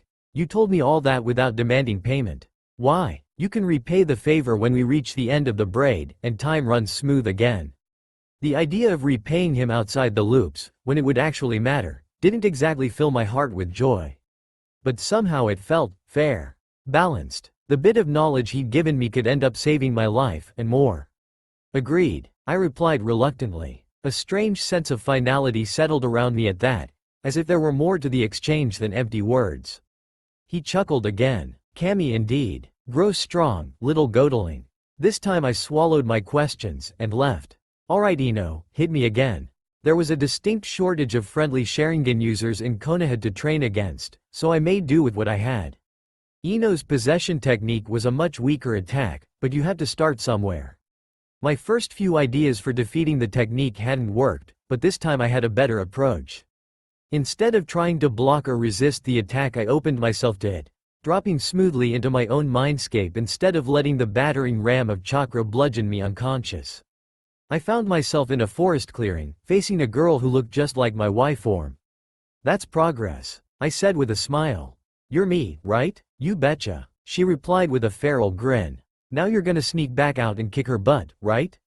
The way out's right there. Thanks, I figured you could show me the way. She pointed to a door set into the trunk of one of the massive trees. A huge padlock held it shut, but found that I had the key in my pocket. I went to open it, but stopped with my hand on the lock. It was made of fear. Fear of my other self, and everything she represented. Fear of losing control. Fear of being too forward, too violent, too socially unacceptable. All the fears that went away when I used the Y technique, but came right back when it ended. To hell with that, I'm tired of being afraid. Especially of you. I opened the lock and threw it into the forest, then turned and handed my other self the key. I don't want there to be any more barriers between us. I said, come with me, and we'll take care of Ino together. She laughed, and swept me up into a hug with more strength than I'd ever had. Finally, I was starting to think you'd hide me in the basement forever. Then she pinned me to the tree and kissed me like I'd never been kissed before. We flowed together in a rush of giddy excitement as the world faded away, and I opened my eyes a moment later to find myself looking at Ino's unprotected back. We were still in my head, and she was blocking the way out. Eep, Sakura? What the hell? Payback time, why? Heaven viewing technique. Ino never could resist a good seduction illusion. Soon she was putty in my hands, and in a matter of minutes I was back in control. After that it didn't take much practice to reach the point where I could reliably roll with her attack and turn the tables, or let it hit me and have my other self pull an ambush instead. Our fights inside my mind seemed to work just like they would in the real world, which meant they never lasted for long. It might not work against the Tsukuyomi, but it was a good start. 3 days later I was out on the lake at Training Ground 19 when I discovered that getting in better touch with the other half of my screwed up psyche had more effects than I'd realized. I was trying to recreate the odd feeling of opening that metaphorical door, without actually going into a meditative trance to visit my mindscape. Then I succeeded. Suddenly I was out, free, in complete control of my body for the first time in my life as my bookish other self watched me from the forest inside our mind. This wasn't just the partial merger of the Y technique, this was freedom. Whoa, that felt weird. It looks like we've traded places. Is this what it was like for you all those years? Yep, except I was locked in there. Is the door still open? Yes, I think we can switch places whenever we want. Want to play around some? I cocked my head. You don't want to switch right back? It's a little freaky losing control like this, but no. It wouldn't be fair. I trust you not to lock me up in here. Although I suppose I might deserve it. Nah, you're me, and I'd have to be a real dumbass to waste time punishing myself for something that's already fixed. I looked down to find that I'd somehow switched to Y form. I was way stronger than my other self, with tons of chakra and enough appeal to give Anko a decent for her money. Suddenly I couldn't stay still any longer. I danced cat-as across the lake with a smile on my face and a song in my heart, celebrating a freedom I'd never imagined was possible. I laughed as the wind of my own speed blew across my skin, reveling in the smooth strength of my body. I leapt 40 feet in the air just to prove that I could, and waved to a flock of puzzled birds as I passed. I landed back in the lake with a tremendous splash, sinking clear to the bottom before launching myself back to the surface. I switched places with my other self as I emerged from the water, tumbling back to my feet as I spontaneously shrank back to my natural form but gained back my perfect chakra control. An improvised technique pulled the water from my clothes and hair to run in rivulets up my arm, where it formed a perfect sphere in the palm of my hand. With a soft smile and a precise effort of will, I shaped it into a statue of myself. A sudden inspiration struck, and I made a shadow clone while sending my wilder self a mental invitation. The clone shifted to Y form as she took control of it, and we took each other's hands with a smile. The Kyuubi was right. We seriously owe him for this. Damn right we do. Hey, think we can do that merger thing in the real world? There's only one way to find out. We kissed, and flowed together in a confusing tumble of passion and memory. I found myself alone on the lake in Y form, with more chakra than I'd ever held before. I was pretty sure my control was still perfect too, but it was costing me chakra to maintain this state. Okay, so, Super Sakura mode might have to be an emergency thing. No one answered. It was strangely lonely, not having another voice in my head. I relaxed, and we split apart again. My body reverted to normal, with my wilder self back on the inside. That was weird, but kind of cool. Yeah, we definitely need to investigate this. So, you're stronger and have more chakra, but your control isn't as good. I've got the perfect control, and I think I might be a little smarter. Did you notice any other differences? I've got bigger boobs. Seriously, what's up with that transformation thing? It felt sort of like Y technique, but I know neither of us was doing it on purpose. Good question. For that matter, how can you have more physical strength than me? If I can figure out how to duplicate that, it could have all sorts of uses. I'd seen the real Naruto after 117 loops, and that bastard Sasuke 113 loops after that. Since I'd only spent 30 or so fixing myself, I figured I had a long way to go before I saw either of them again, so I thought nothing of spending a dozen loops investigating this strange new ability to warp my own body and mind without the conscious use of a jutsu. It was time well spent. With the diagnostic techniques I'd learned from Tsunade, I could actually see what was happening, and between my medical knowledge and my experience with Y technique, I eventually figured out how the transformation worked. It actually had a lot in common with Y technique, which was already advanced enough that I was always amazed Naruto had invented it. But once I understood it, I realized that with my skills I could take it a lot further. Transforming into a 20-year-old version of myself wasn't much different than a 16-year-old version. For that matter, neither was turning into a child. Either way, it was my own genetics that guided the change, so I ended up looking like a younger or older version of myself. Interestingly enough, the normal Y technique did the same thing while suppressing the Y chromosome. So a girl would turn into an older version of herself, but a boy basically turned into his own sister. Interesting stuff. I suspected the shock of the sudden change in hormone levels was responsible for most of the mental effects, although that inhibition-suppression effect was definitely still there as well. In theory, the transformation could be a lot more flexible than that. Just directly specify all the physical characteristics you want, and use that instead of a genetic template. Unfortunately, everything in the body affects everything else, and the level of detail required for a successful transformation was pretty extreme. Changing something simple like my hair color was easy enough, but for more significant alterations the complexity increased fast. Something like giving myself more muscle or a more developed chakra system was the sort of awe-inspiring feat only a legendary medic nin like Tsunade could hope to pull off. Or me. No, I couldn't just give myself the body I'd have if I'd spent my whole life training the way Lee does. I'm good, but not that good. The body is such a complex machine that whenever I tried to improve one thing I'd screw up something else in the process, and I rapidly came to the conclusion that I'd need some kind of super powerful simulation device to just design the perfect body from scratch.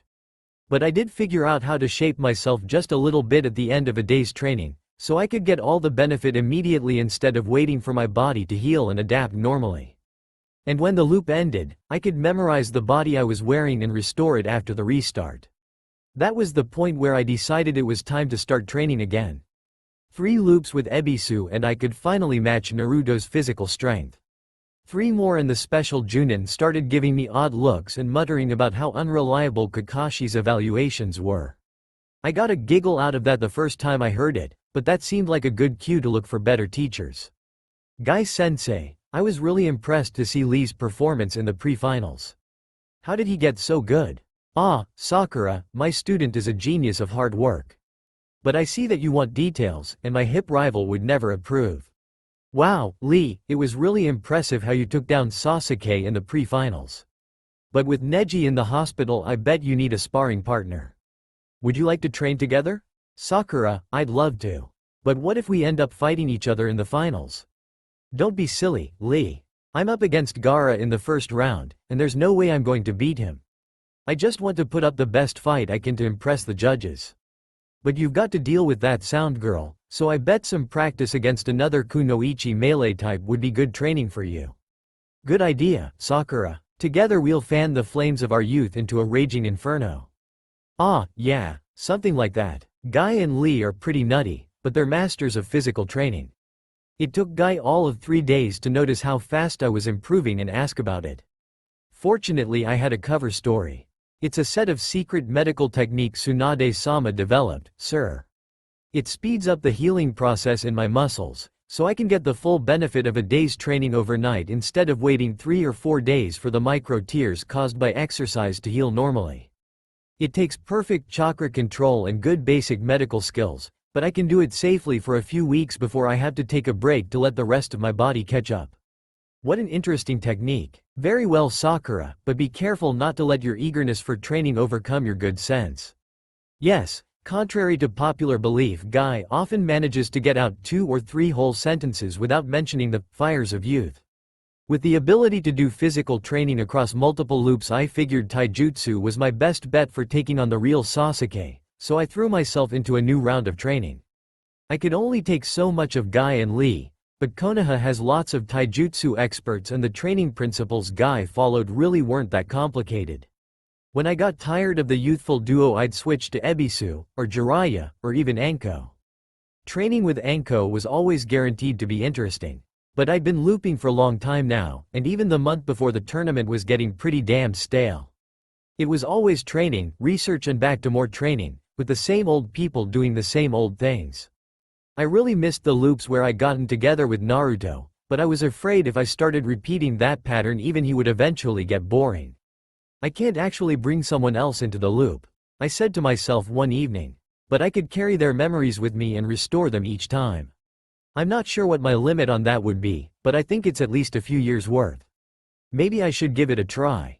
But the question is, who? Ino? Naruto? Anko? Gee, that's a scary thought. Hinata. If Naruto loves her, we'll need to learn to get along with her. Huh, yeah, what the hell. If it goes well, I could even restore her memories when we get out of this thing.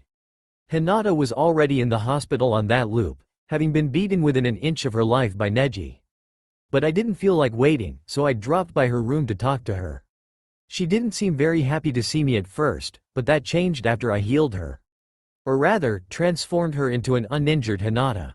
No, I couldn't have done that in one pass if it had been a conventional beating.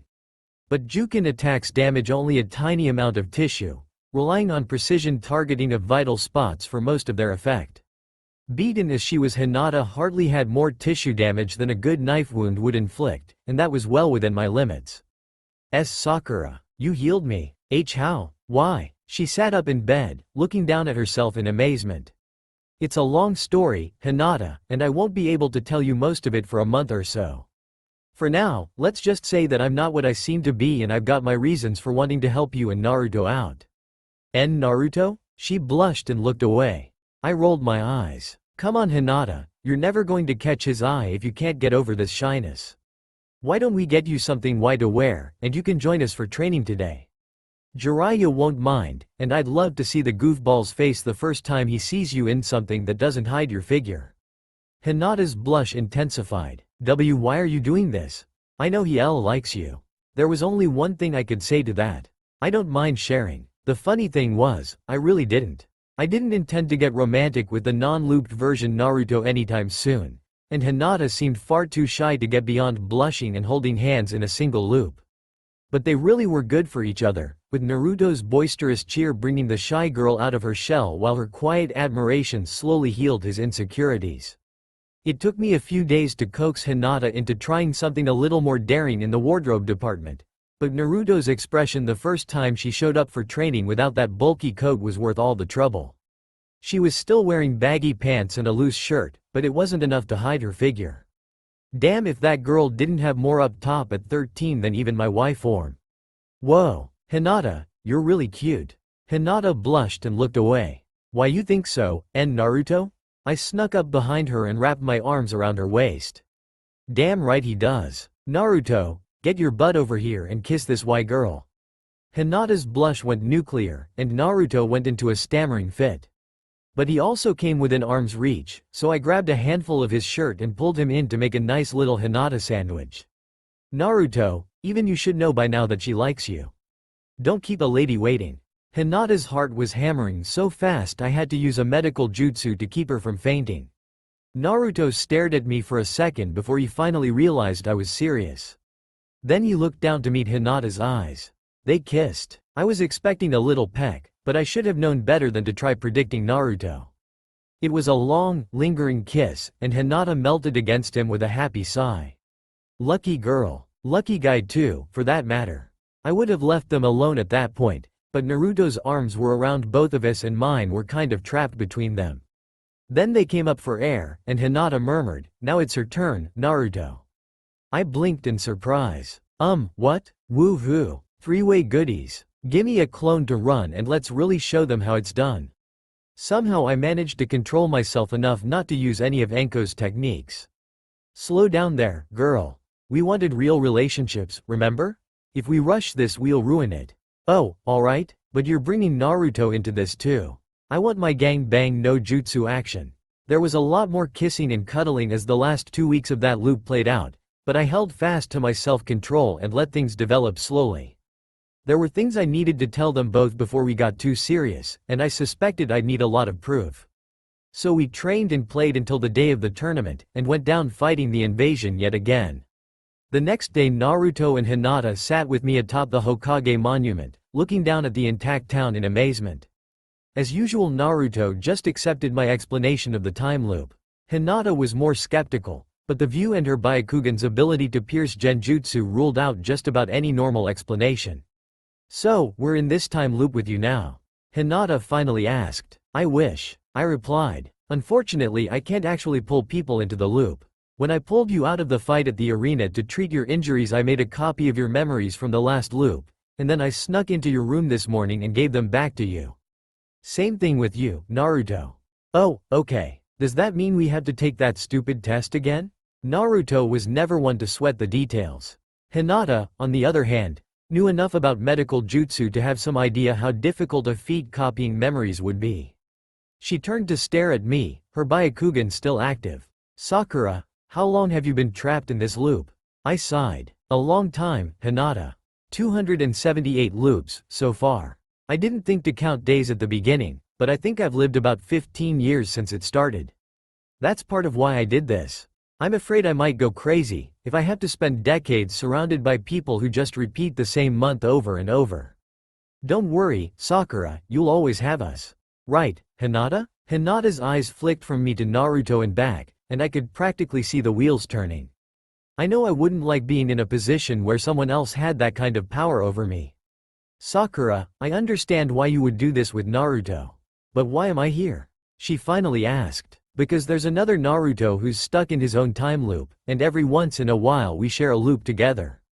But he's in love with you, and he lives every loop with the old me. So I figured I'd better find out if we can be friends now. She stopped to think about that one, and Naruto interrupted. Hey, cool, so when you figure this loop thing out I'll be a super badass ninja just like you, right Sakura? I smiled. You bet, Naruto. You'd love some of the moves the other Naruto showed me last time we met. Hey, maybe I could teach you some of them. Yeah, that'd be fun. Only, his face took on an unusually serious expression. What I really need you to do is take care of Hinata.